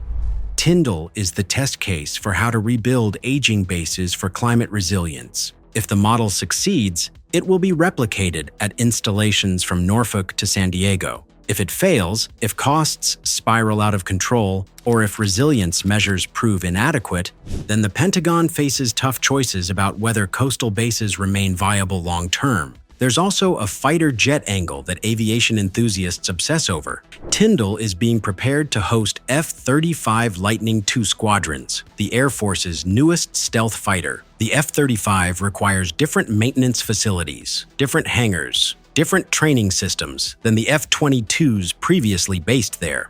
The reconstruction is essentially building infrastructure for aircraft that represent the cutting edge of air combat technology. By 2027, when reconstruction is substantially complete, Tindle Air Force Base will be transformed. Where Hurricane Michael left devastation, there will stand a state-of-the-art installation showcasing resilient construction, sustainable operations, and adaptable design. It will train the next generation of fighter pilots, it will defend American airspace, and it will serve as a monument to the idea that even nature's worst can be overcome through engineering, investment, and determination. The story of Tindle is ultimately about resilience, not just of buildings and infrastructure, but of the people and institutions that refuse to let disaster define them. Hurricane Michael destroyed a base. The Air Force is building back something better. That's the American megaproject spirit at its finest. From resurrecting an airbase, we examine how a congested highway in Texas is being rebuilt to fight the possible devastation from a natural disaster. In 2022, the Texas Department of Transportation announced a record $85 billion for transportation efforts over the next decade. But the state will be spending even more than that on its infrastructure as they push for an insane transformation in the coming years. Starting with I-45 improvement that's been overdue for decades, Interstate 45 is a key road connection within the state of Texas that extends all the way from the Gulf of Mexico to Dallas, crossing through Galveston and Houston. However, this 285-mile artery has big problems. The highway was finished in 1971 and connects more than 15 million people. It is too narrow for the traffic it carries. The interchanges are nightmarish tangles of ramps built decades ago when Houston was a fraction of its current size. Concrete barriers separate lanes so closely that trucks can barely fit, and during rush hour, the entire corridor becomes a parking lot where hundreds of thousands of commuters sit fuming, watching their lives tick away in 5-mile-per-hour increments. Congestion through urban centers is a major issue, but on top of that, it is considered one of the most dangerous highways in the state. That's because it sees more fatal accidents than any other freeway in the country. The 54-year-old infrastructure has also failed to keep up with the disastrous weather events in Texas. While it remains a crucial hurricane evacuation route, a weather event may turn the highway into a disaster zone with no rapid exit points. With so much to ponder upon, a $13 billion plan was unveiled back in 2019 to fix the chronic problems plaguing the I-45. The plan is to reroute, rebuild, and upgrade the northern part of I-45 between downtown Houston and Beltway 8. The highway would grow from its current 8 lanes in some sections to as many as 20 lanes in places, 10 in each direction. Divided into 3 segments, the improvement plan won't just enhance capacity and mobility, but also make the corridor more resilient to flooding and hurricanes. Construction on the project broke ground in 2024 with Segment 3, divided into 8 phases. The goal of this segment is to reconstruct the downtown Houston freeway loop system, optimizing it for a greater flow of traffic and improving storm drainage. Work is underway on excavations next to the pavement to insert water and sewer pipes that will reroute water during heavy rainfall away from the highway to multiple detention ponds across Houston. Once complete, Segment 3 will reroute the I-45 from west to east downtown, aligning it with I-69 and I-10. This will allow for improved traffic flow and a safer evacuation route during storms. Segment 2 involves upgrades to the stretch between I-10 and I-610. This includes a full reconstruction of the I-45/I-610 interchange, expanded detention ponds for flood resilience, and enhancements to bicycle and pedestrian lanes. Construction on Segment 1 may not start until 2035. However, it is planned to improve the Segment 2 connection with Beltway 8. A new overpass, wider bridges, and more highway lanes are planned for this phase. Beginning in 2025, the reshaping of I-45 infrastructure might keep going for the next 17 years, ending in 2042. According to the Texas Department of Transportation, this will be a game changer for millions of commuters in the region, but not everyone is happy. Based on the demographic map of the city and the planned construction routes, critics believe that the authorities are planning to reroute the highway through low-income and minority neighborhoods. The construction work will lead to destruction of more than 1,000 homes, close to 100 businesses, and dozens of schools and churches, all for the additional right-of-way. Despite the criticism, work on Segment 3 continues, and public consultation for future segments goes on in the background. Seattle has a traffic problem that would make Los Angeles blush. A city of 750,000 people somehow generates some of the worst congestion in America, with commuters regularly spending over 70 hours per year stuck in traffic. Interstate 5, the main north-south artery through the city, turns into a parking lot during rush hour. Surface streets aren't much better, and the geography, water on both sides, hills everywhere, makes building new roads nearly impossible. For decades, Seattle's answer was buses. lots and lots of buses. But buses get stuck in the same traffic as cars, making them barely faster than walking during peak hours. The city needed something different, something that could move people quickly and reliably regardless of traffic conditions, something that could reshape how the region grows. That something is light rail, and Seattle is building one of the most ambitious urban rail expansions in America. The Sound Transit system started small. A single line from downtown Seattle to SeaTac Airport opened in 2009. But the region has been expanding aggressively ever since, and the projects currently under construction will nearly triple the system's size. By 2026, light rail will stretch from Everett in the north to Tacoma in the south, covering over 116 miles and serving 37 new stations. The total investment, $54 billion, making it one of the largest public transit projects in American history. The most dramatic expansion is the Linwood Link extension, which pushes light rail 8.5 miles north from the existing Northgate station into Snohomish County. This isn't just about adding stations. It's about fundamentally changing development patterns in suburbs that have spent decades sprawling outward in car-dependent patterns. Cities like Mount Lake Terrace and Linwood are now rezoning areas around new stations for dense, transit-oriented development. Parking lots are being replaced with apartments. Strip malls are being redeveloped into mixed-use buildings. The light rail isn't just moving people, it's reshaping communities. Then there's the East Link extension, a 14-mile line that crosses Lake Washington on Interstate 90, connecting Seattle to Bellevue, Redmond, and Microsoft's massive corporate campus. For years, tech workers have endured brutal commutes across the lake, with a single accident on the floating bridge capable of adding hours to the trip. The light rail eliminates that uncertainty.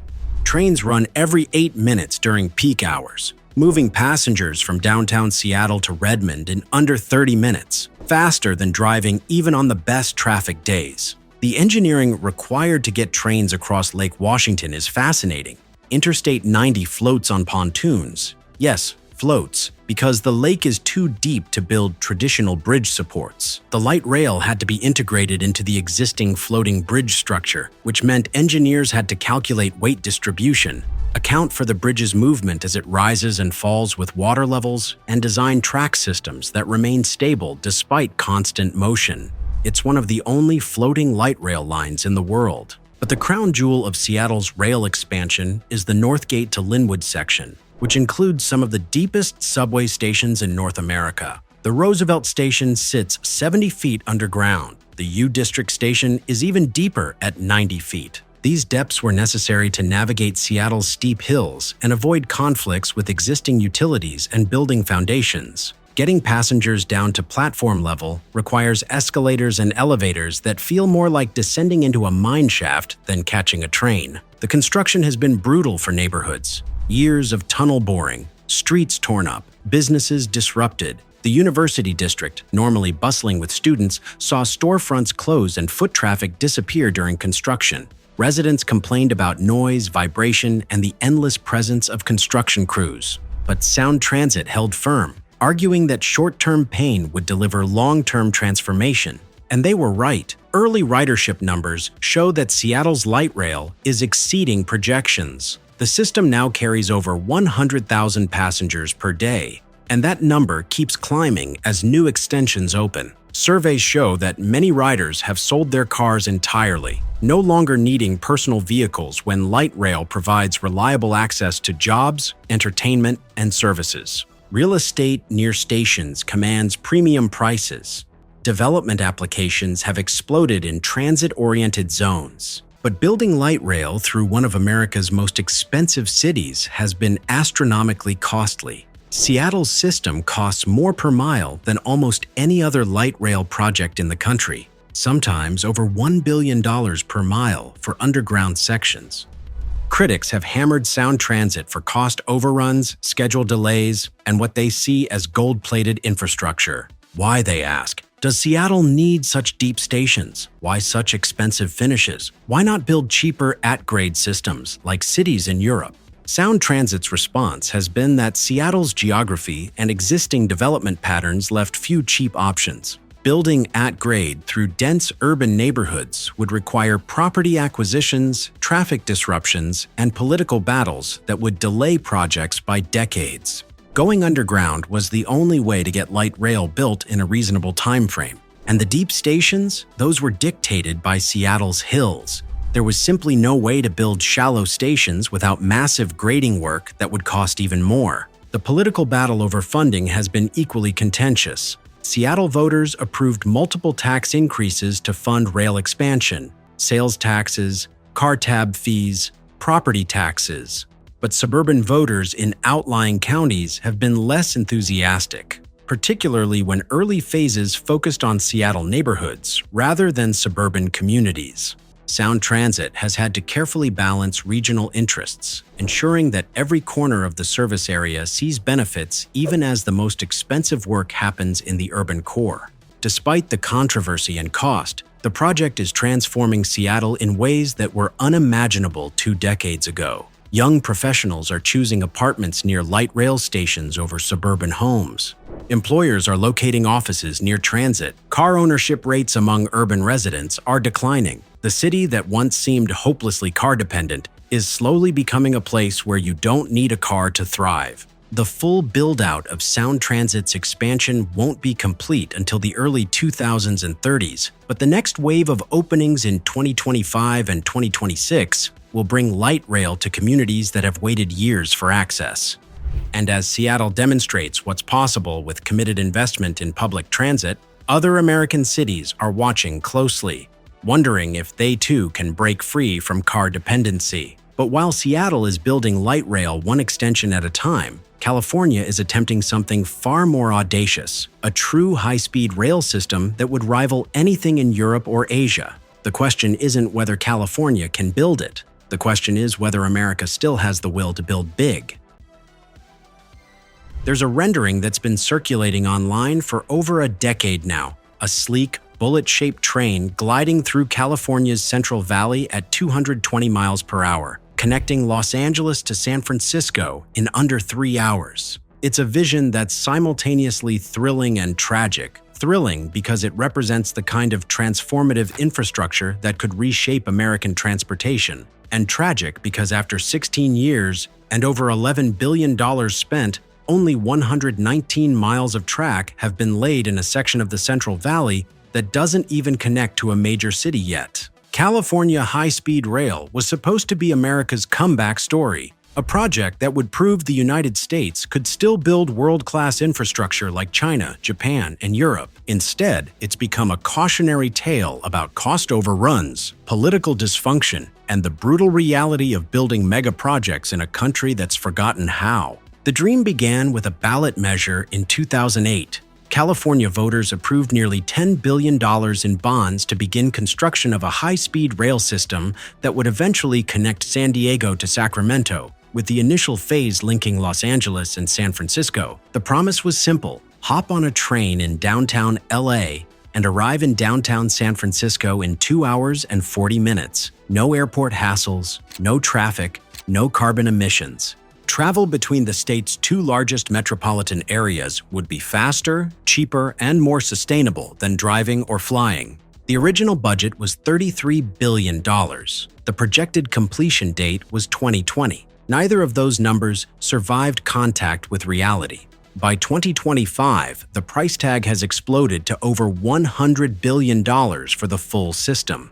The timeline has been pushed back repeatedly, with completion now estimated sometime in the 2030s, if it ever finishes at all.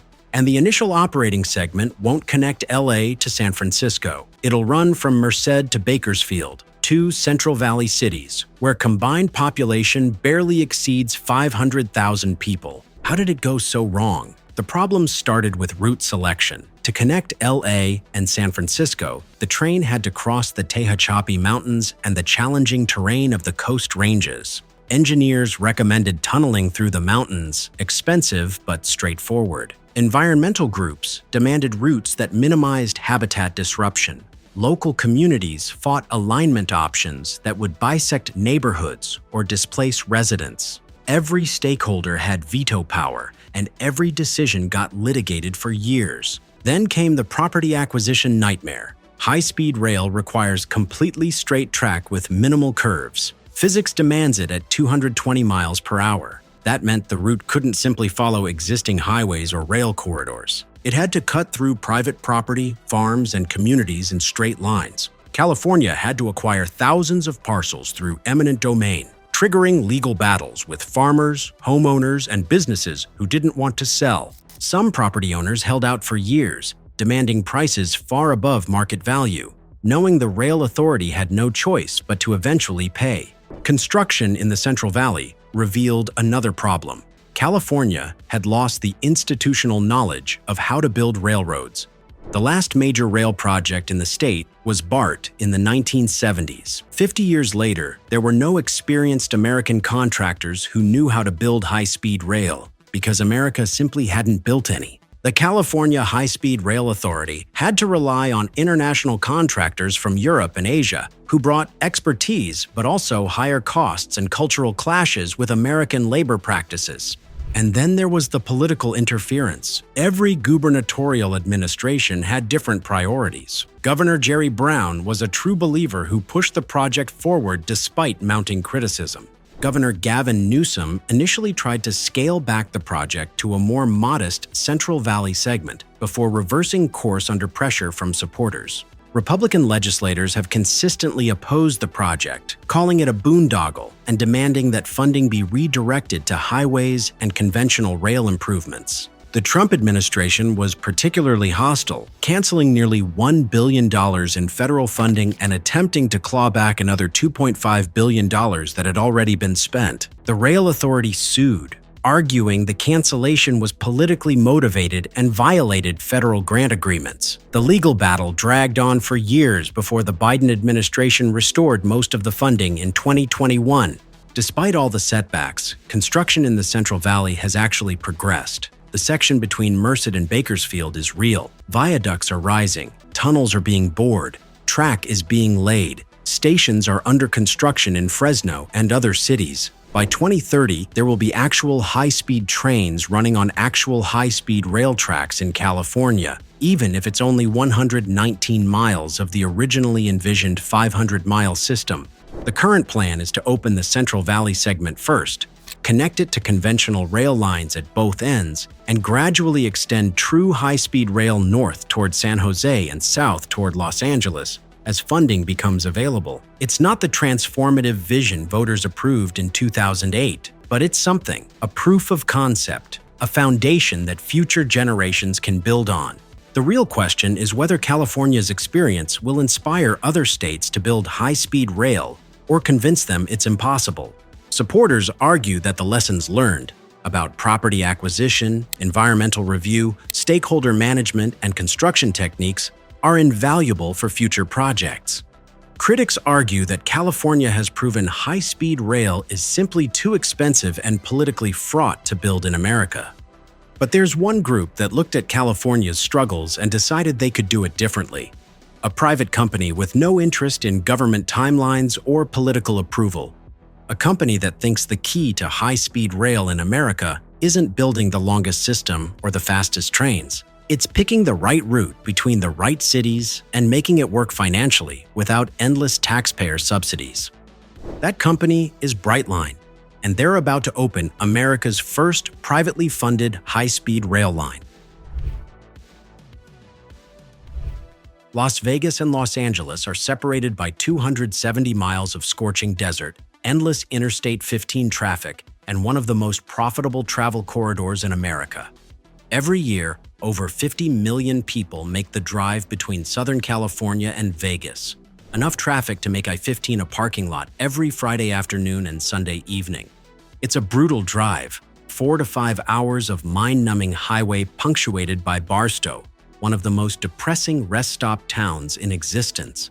For decades, people have proposed alternatives, bus lines that get stuck in the same traffic, airlines that cost more and require drives to the airport anyway, conventional rail that runs on freight schedules. Nothing has worked. The car remains king, even though everyone agrees the drive sucks. Enter Brightline West, a $12 billion private high-speed rail project that will move passengers from Southern California to Las Vegas in just over 2 hours, with trains running at speeds up to 200 miles per hour. This isn't a government project delayed by politics and budget battles.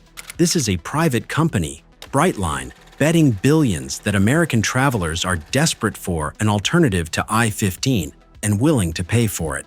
And unlike California high-speed rail, which is mired in complexity and cost overruns, Brightline West has a key advantage.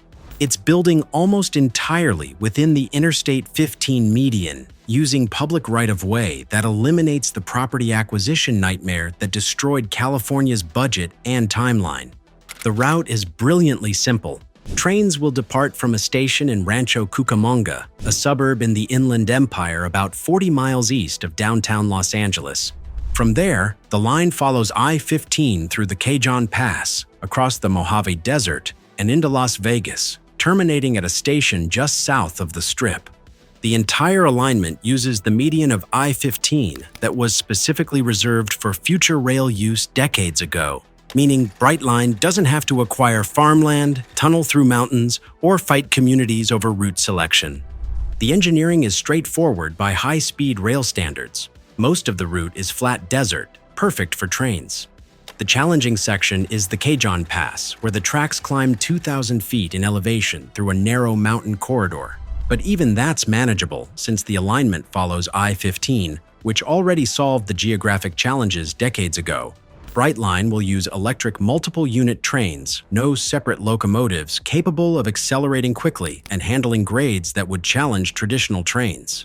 The stations are designed around convenience. Rancho Cucamonga will include massive parking structures for drivers coming from across Southern California, along with connections to regional rail and bus systems. In Las Vegas, the station will be directly accessible from the Strip via a people mover, eliminating the need for taxis or rental cars.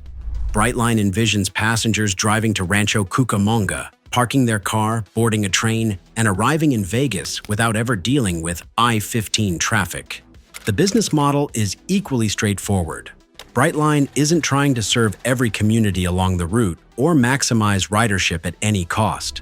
They're targeting a specific customer, people who currently drive I-15 and would happily pay $100 to $150 for a comfortable, fast alternative. Brightline estimates they need to capture just 11% of the existing I-15 travel market to break even. Given that millions of people already make this trip every year, that's a remarkably achievable target. Construction began in 2024 after years of planning, environmental reviews, and financing negotiations. The project is funded through a combination of private investment, tax-exempt bonds, and a $3 billion federal loan. That government loan has drawn criticism from those who argue Brightline isn't truly private if it's relying on taxpayer-backed financing. Brightline counters that the loan comes with full repayment obligations and market interest rates. It's simply a financing tool, not a subsidy. The construction timeline is aggressive. Brightline is targeting 2028 for the grand opening, deliberately scheduled to coincide with the Los Angeles Summer Olympics. Tens of millions of visitors will descend on Southern California, and many of them will want to make quick trips to Vegas. Brightline sees the Olympics as a once-in-a-generation marketing opportunity to establish the brand and prove the concept to a global audience. The project has faced surprisingly little opposition compared to California high-speed rail. Environmental groups have largely supported it since the trains will be electric and reduce car emissions on I-15. Local communities have welcomed the economic development potential. Even skeptics acknowledge that Brightline's track record gives them credibility. The company already operates a profitable higher-speed rail line in Florida connecting Miami to Orlando, proving they can deliver on promises. If Brightline West succeeds, it will fundamentally challenge the narrative that high-speed rail is impossible in America.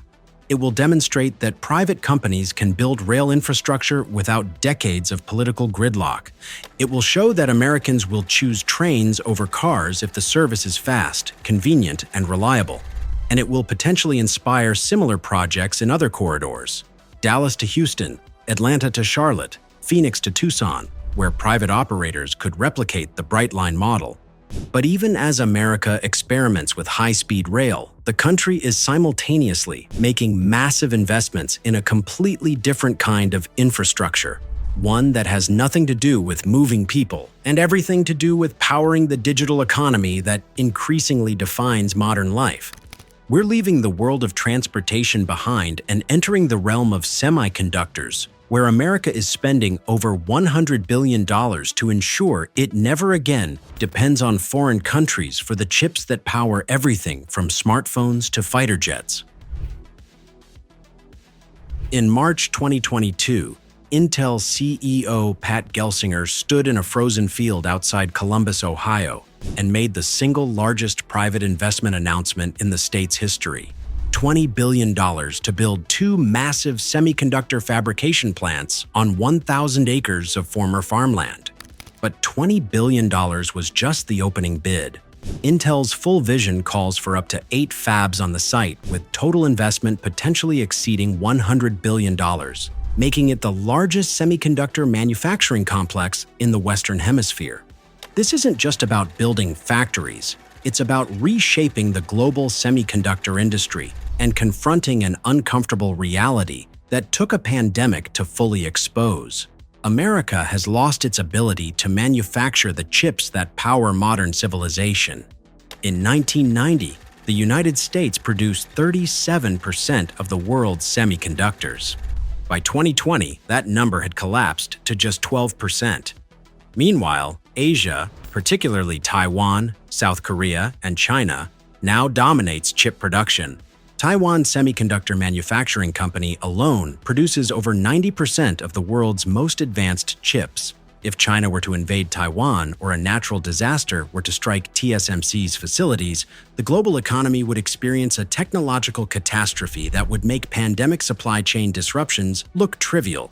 The chip shortage that crippled auto manufacturers, electronics companies, and countless other industries during COVID-19 was a wake-up call. Modern cars require thousands of semiconductors. Medical devices depend on chips. Defense systems run on advanced processors. When chip supplies faltered, entire factories shut down. Ford and General Motors idled plants and lost billions in revenue. PlayStation 5 consoles remained sold out for years. The message was clear: America's dependence on foreign semiconductor production had become a national security crisis.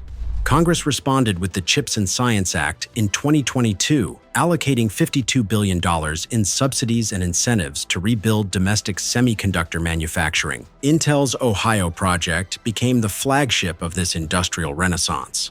The company would receive billions in federal grants and tax incentives. Ohio would provide additional state-level support, and Intel would build fabs capable of producing the most advanced chips in the world on American soil. The site outside Columbus was chosen for several strategic reasons. Ohio offers abundant water supplies necessary for chip manufacturing.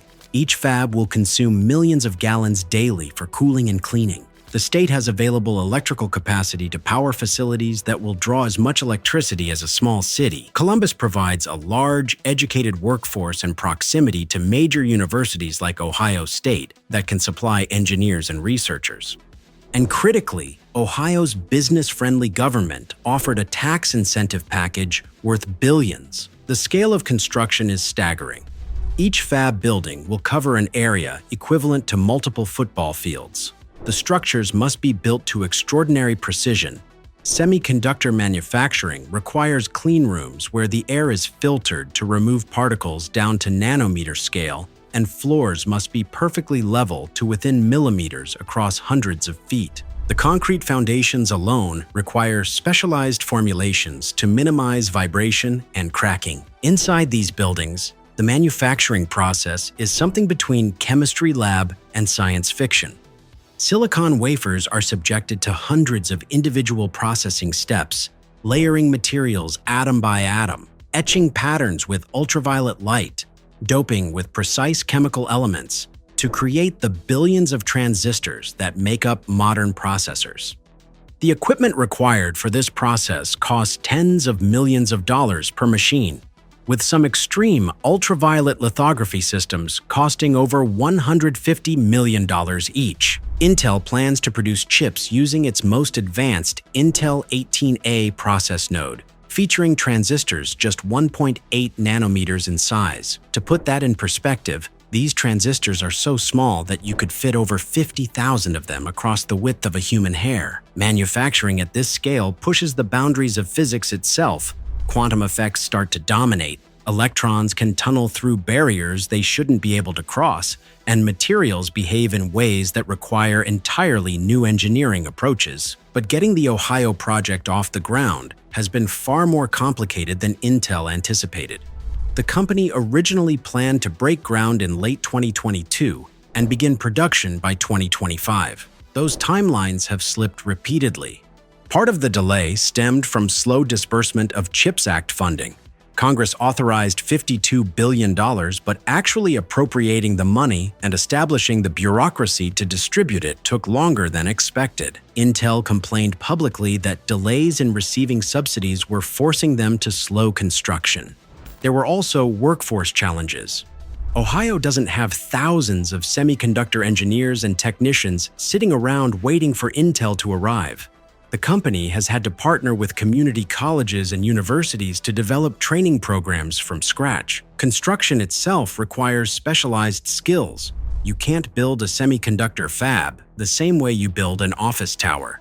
Intel had to recruit contractors with cleanroom experience, many from overseas, creating visa and immigration complications. Local opposition emerged as well.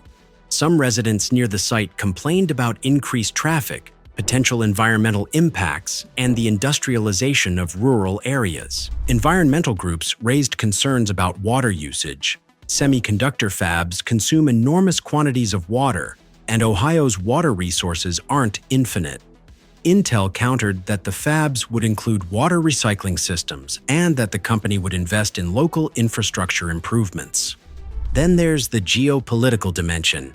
Intel's Ohio investment is explicitly designed to reduce dependence on Asian chip production, but building competitive fabs in America means Intel has to overcome decades of Asian manufacturing advantages. Taiwan and South Korea have perfected semiconductor production through decades of focused investment, government support, and clustering effects where suppliers, talent, and expertise concentrate in specific regions.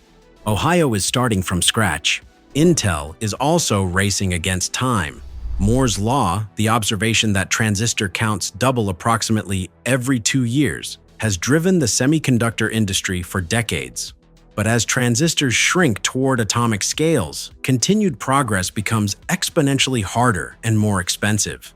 Intel has fallen behind TSMC in some aspects of leading-edge chip production, and the Ohio fabs represent a bet that Intel can close the gap through massive American investment. The first phase of construction is now well underway.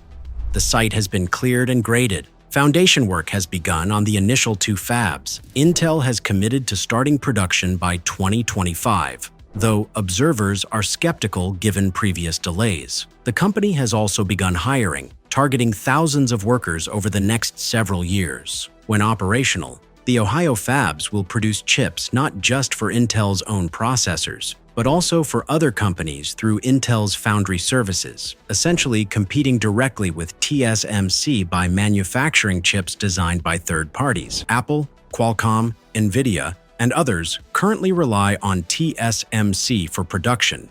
Intel wants to offer an American alternative. The stakes couldn't be higher. If Intel succeeds, Ohio becomes a global semiconductor hub.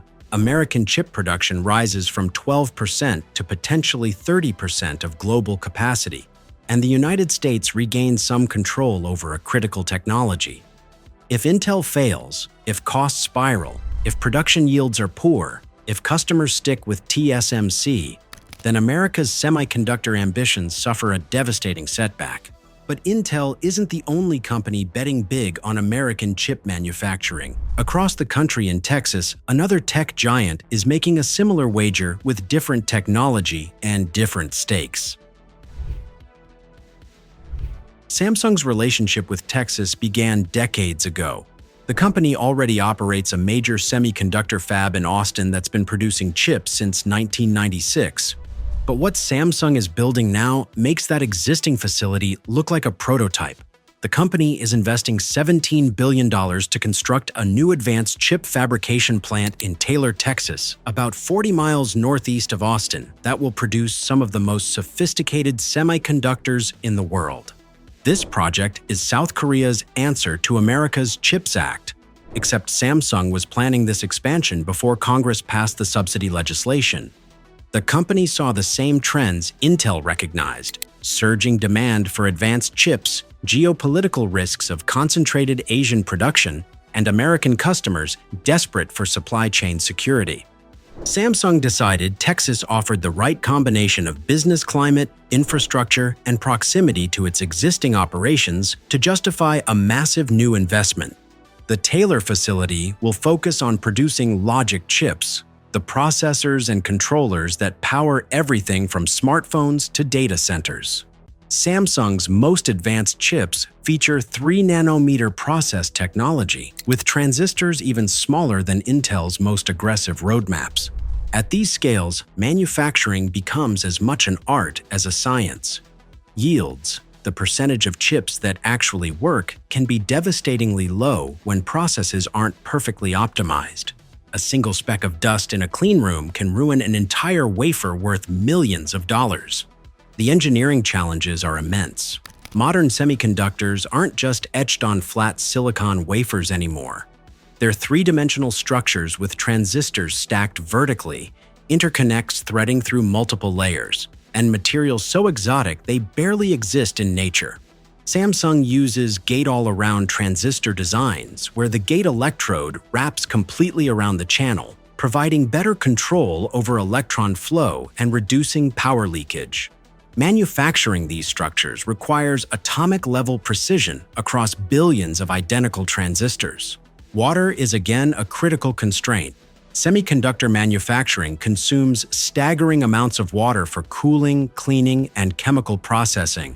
Samsung's new fab will require millions of gallons daily, drawing from water supplies that are already stressed by Austin's explosive population growth and increasing frequency of Texas droughts. The company committed to aggressive water recycling targets, reusing up to 90% of water within the facility, but environmental groups remain concerned about long-term sustainability. Texas's electrical grid presents another challenge. The state operates an independent grid famously vulnerable to extreme weather, as demonstrated during the catastrophic February 2021 freeze that left millions without power. Semiconductor fabs cannot tolerate power interruptions. Even a momentary outage can destroy weeks of work in progress and damage expensive equipment. Samsung is installing backup power systems and negotiating guarantees with Texas utilities, but the grid's reliability remains a persistent concern. The labor situation in Texas mirrors Intel's Ohio challenges. Austin has a growing tech workforce thanks to companies like Dell, Apple, and Tesla establishing major operations. But semiconductor manufacturing requires specialized skills that don't overlap much with software engineering or general electronics assembly. Samsung is partnering with Texas universities and community colleges to develop training programs, but ramping up a workforce of thousands will take years. Politically, Samsung's investment has been celebrated across the spectrum. Texas Governor Greg Abbott championed the project as proof that Texas offers the best business climate in America. Local officials in Taylor, a small city of about 17,000 people, are ecstatic about the economic transformation coming to their community, though they're also nervous about infrastructure demands and housing pressures as thousands of workers arrive. The CHIPS Act subsidies complicated Samsung's timeline. The company initially planned construction independent of federal support, but once Congress authorized billions in potential grants, Samsung had to navigate the application process.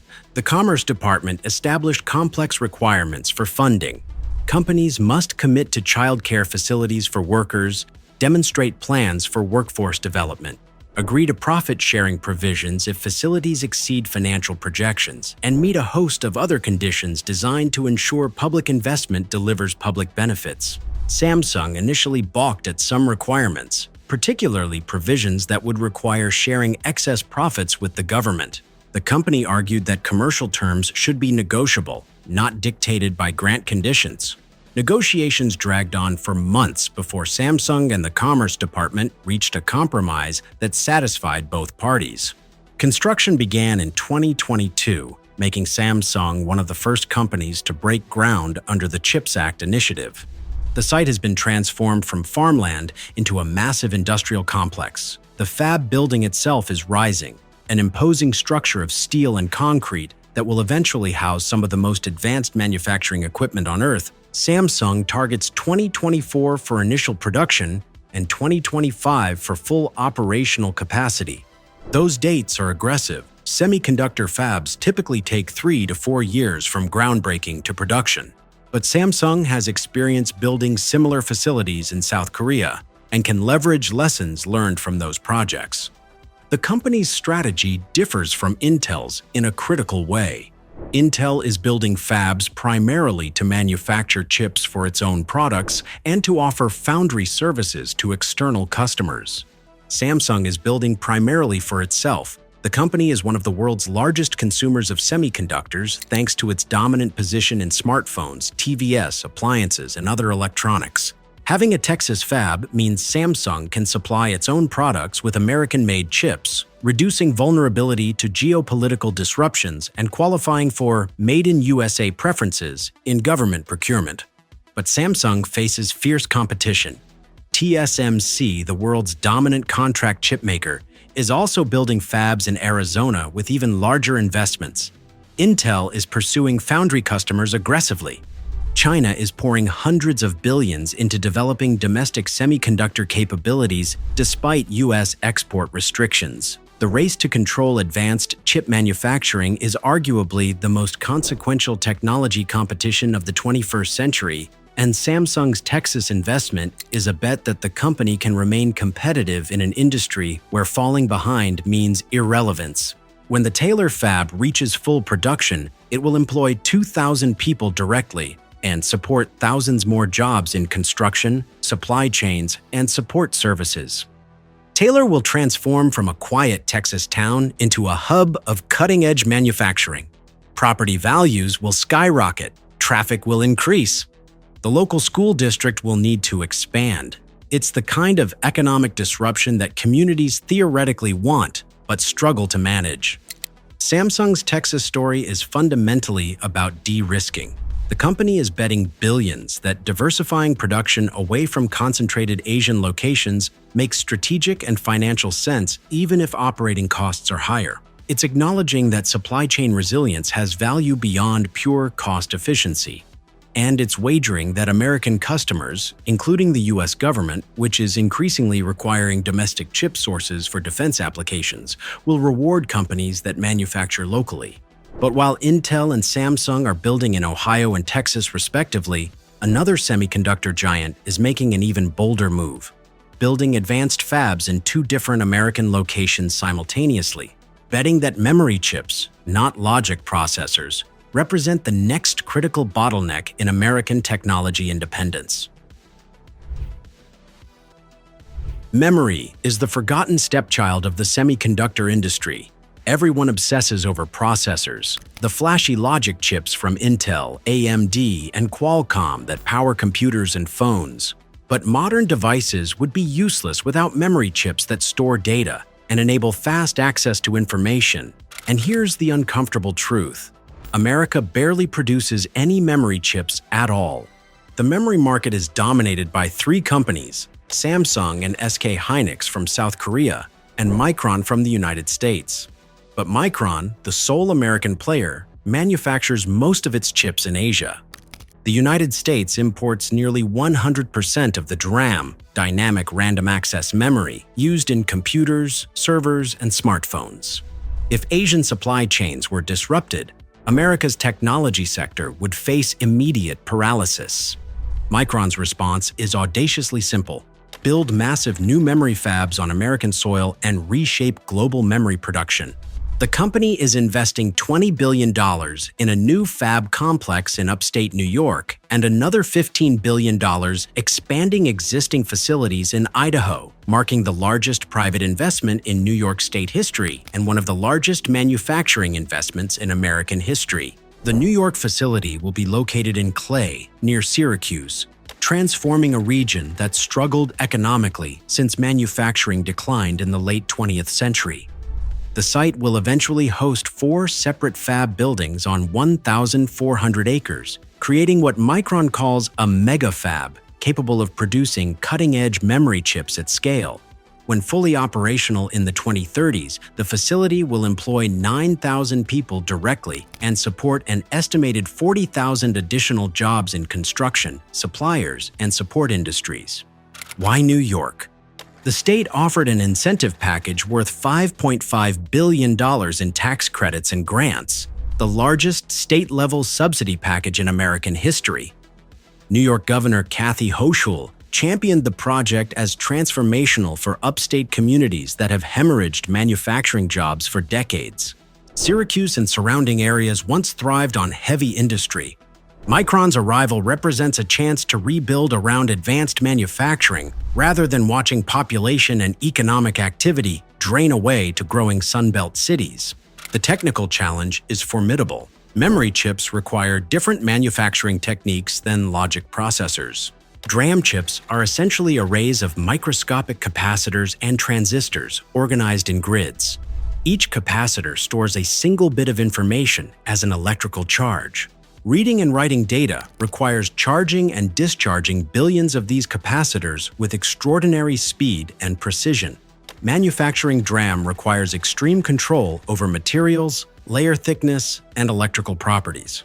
Micron's most advanced memory chips use process nodes at 1 alpha and 1 beta generations, featuring cell structures measured in single-digit nanometers. The company is developing new materials like high-K dielectrics and metal gates that can operate reliably at these scales. Manufacturing yields are critical. Memory chips are sold on razor-thin margins, and if too many chips fail quality testing, entire production runs become unprofitable. The New York fab will be built in phases. Phase 1, scheduled for completion in 2025, includes site preparation, utility infrastructure, and initial construction. The first clean room will be operational by 2028, with volume production ramping through the early 2030s. Subsequent phases will add additional fabs and expand capacity as market demand justifies further investment. Meanwhile, Micron's Idaho expansion is progressing on a parallel track. The company has operated manufacturing in Boise since the 1980s, making it one of the few remaining American locations with deep semiconductor expertise. The $15 billion investment will add new fabrication capacity and modernize existing facilities, ensuring Idaho remains a center of American memory production. Idaho faces different challenges than New York. The state has limited population, making workforce development more difficult. Boise has grown rapidly in recent years, but the metropolitan area still has fewer than 750,000 people. Micron will need to recruit workers from other states and internationally, creating housing and infrastructure pressures in a city that's already struggling with rapid growth. Water is again a limiting factor. Idaho's water resources come primarily from snowpack and aquifers, and climate change is reducing snowfall in the mountains that feed the region's water systems.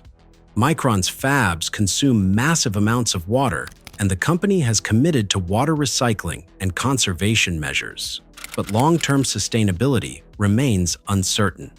Micron's dual-site strategy is deliberately redundant. By building in both New York and Idaho, the company ensures that a single natural disaster, power outage, or regional disruption can't cripple American memory production. It's supply chain resilience through geographic diversification, a lesson learned from pandemic disruptions when single points of failure caused cascading problems. The CHIPS Act provides crucial support for Micron's investments. The company expects to receive up to $6 billion in direct grants, plus additional tax credits and loan guarantees.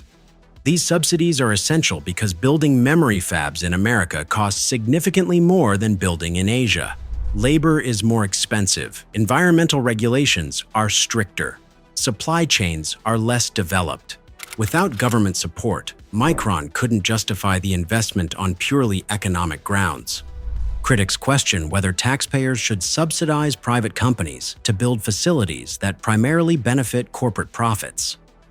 Micron's shareholders will capture most of the economic gains from successful operations, yet public funds are covering a substantial portion of construction costs.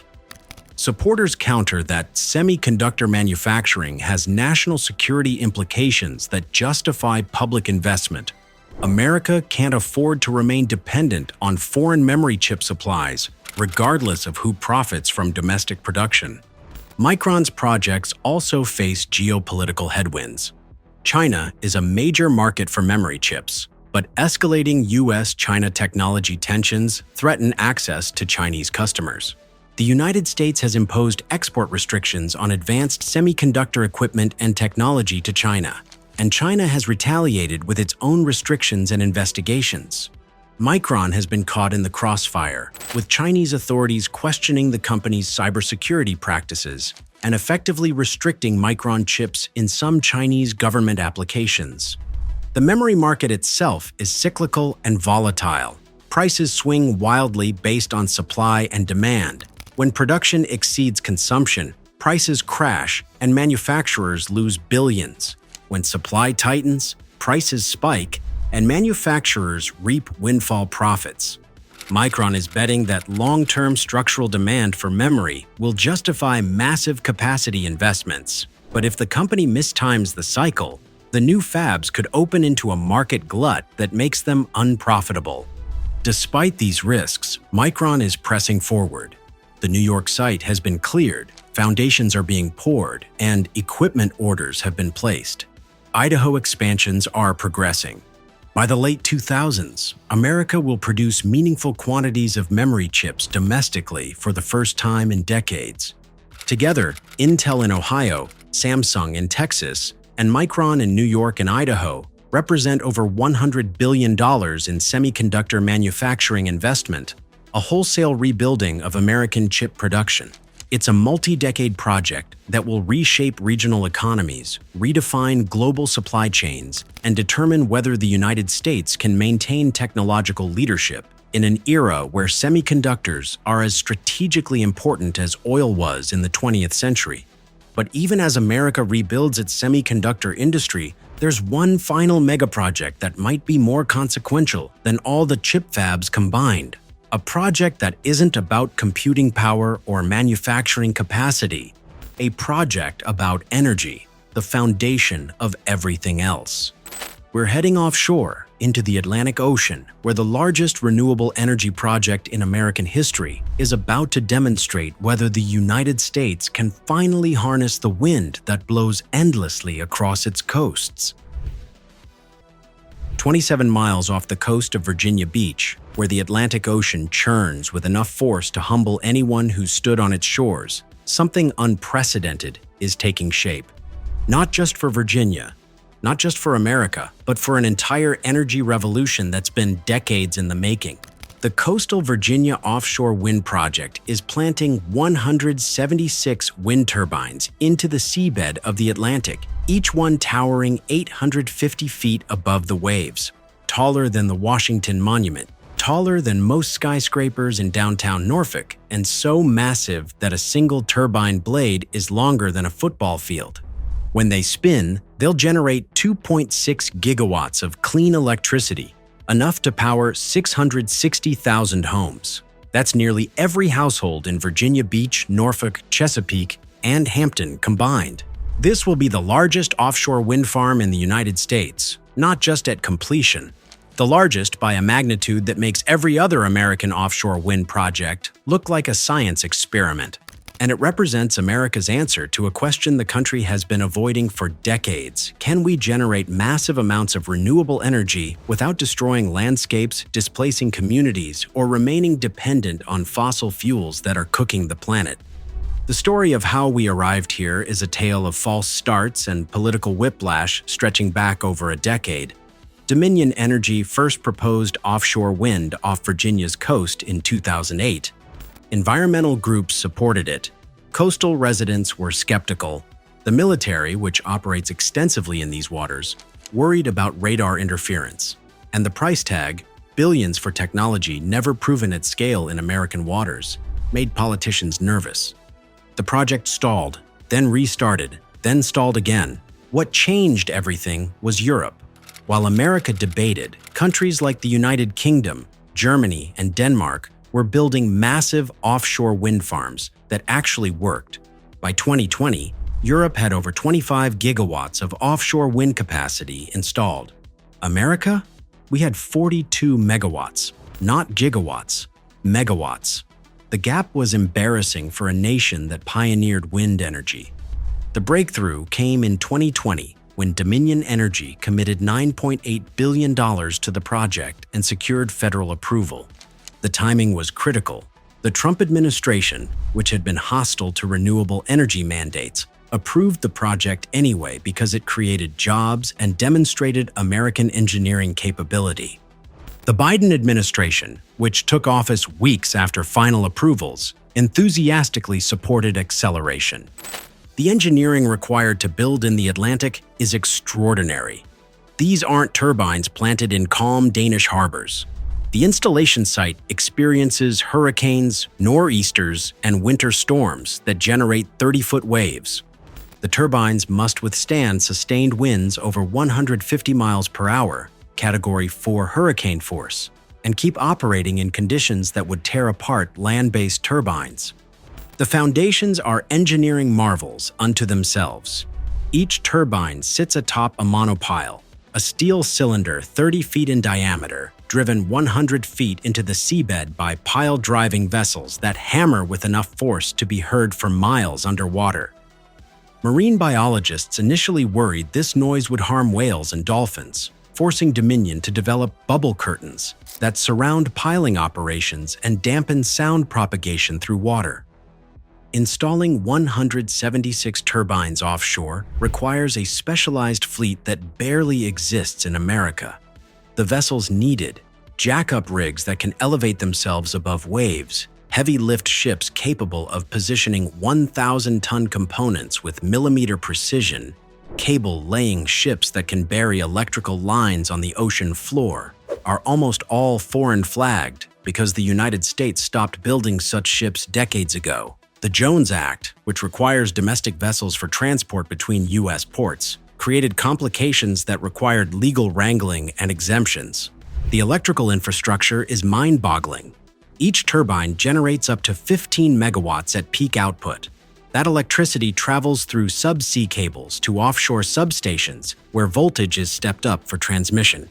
From there, export cables buried beneath the seafloor carry power 27 miles to landfall points on Virginia's coast, where it connects to the regional grid. The entire electrical system must function reliably in salt water, withstand marine growth and corrosion, and remain operational for 25-plus years with minimal maintenance. But the technical challenges pale compared to the stakeholder management nightmare. The U.S. Navy operates extensively off Virginia's coast. Carrier groups train, submarines patrol, aircraft conduct exercises. Offshore wind turbines could interfere with radar systems, complicate navigation, and restrict military operations. Dominion spent years negotiating with the Pentagon, adjusting turbine locations, and developing protocols to ensure military readiness isn't compromised. Commercial fishermen were furious. The turbine array sits in productive fishing grounds for species like flounder, sea bass, and squid. Fishermen argued they'd lose access to traditional grounds, and that turbine foundations would disrupt marine ecosystems. Dominion committed over $50 million to compensate affected fishermen and fund research on how turbines impact fish populations, though tensions remain high, and some fishing groups still oppose the project. Environmental groups have been split. Some celebrate offshore wind as essential for climate action. Others worry about impacts on endangered North Atlantic right whales, which migrate through Virginia waters. Ship strikes and fishing gear entanglements have pushed right whales to the brink of extinction. Fewer than 350 individuals remain. Critics fear that construction activity, vessel traffic, and underwater noise could further harm this critically endangered species. Dominion implemented extraordinary whale protection measures. During construction, observers monitor for whale sightings. If whales approach, work stops. Vessel speed limits are enforced during migration seasons. Acoustic monitoring systems track underwater sounds.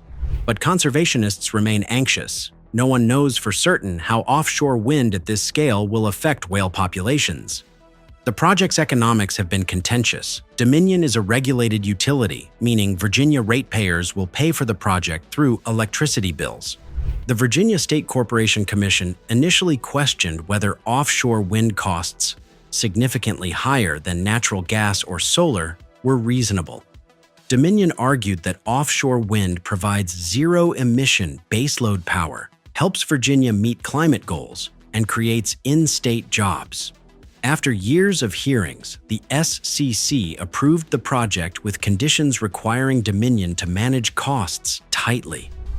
Construction began in 2024 with foundation installation. The first turbines were erected in 2025, visual milestones proving the project was real after years of planning. Full operation is targeted for 2026, making it one of the fastest offshore wind developments globally, once construction actually started. Ironic given the decade-plus it took to get approvals. When complete, coastal Virginia offshore wind will generate enough electricity to eliminate 5 million tons of carbon emissions annually, equivalent to removing over 1 million cars from roads. It will demonstrate that America can build large-scale renewable energy infrastructure in challenging environments. It will create a domestic supply chain for offshore wind components and specialized labor, and it will position Virginia as a leader in an industry that could generate hundreds of billions in investment over coming decades as other Atlantic states pursue similar projects. But this project is bigger than Virginia. It's a statement about American capability and ambition. For years, skeptics claimed offshore wind was too expensive, too difficult, too controversial to build at scale in the United States. Coastal Virginia offshore wind proves them wrong. It shows that America can still build mega projects that reshape industries, that we can navigate complex stakeholder conflicts, that we can invest in infrastructure that will serve generations beyond our own. As these turbines begin spinning in the Atlantic, generating clean power from an inexhaustible resource, they represent something more than engineering achievement. They represent hope that America hasn't lost the ability to build big, to think long-term, to make investments that prioritize the future over quarterly profits. From the tunnels beneath the Hudson River to the semiconductor fabs of Ohio and Texas, from the high-speed trains crossing California and Nevada to the wind turbines rising from the Atlantic, these megaprojects tell a story of a changing USA. If you enjoyed this video, make sure you're subscribed to Signum as we keep following these projects as they progress and bring you more insane stories from the world of mega construction.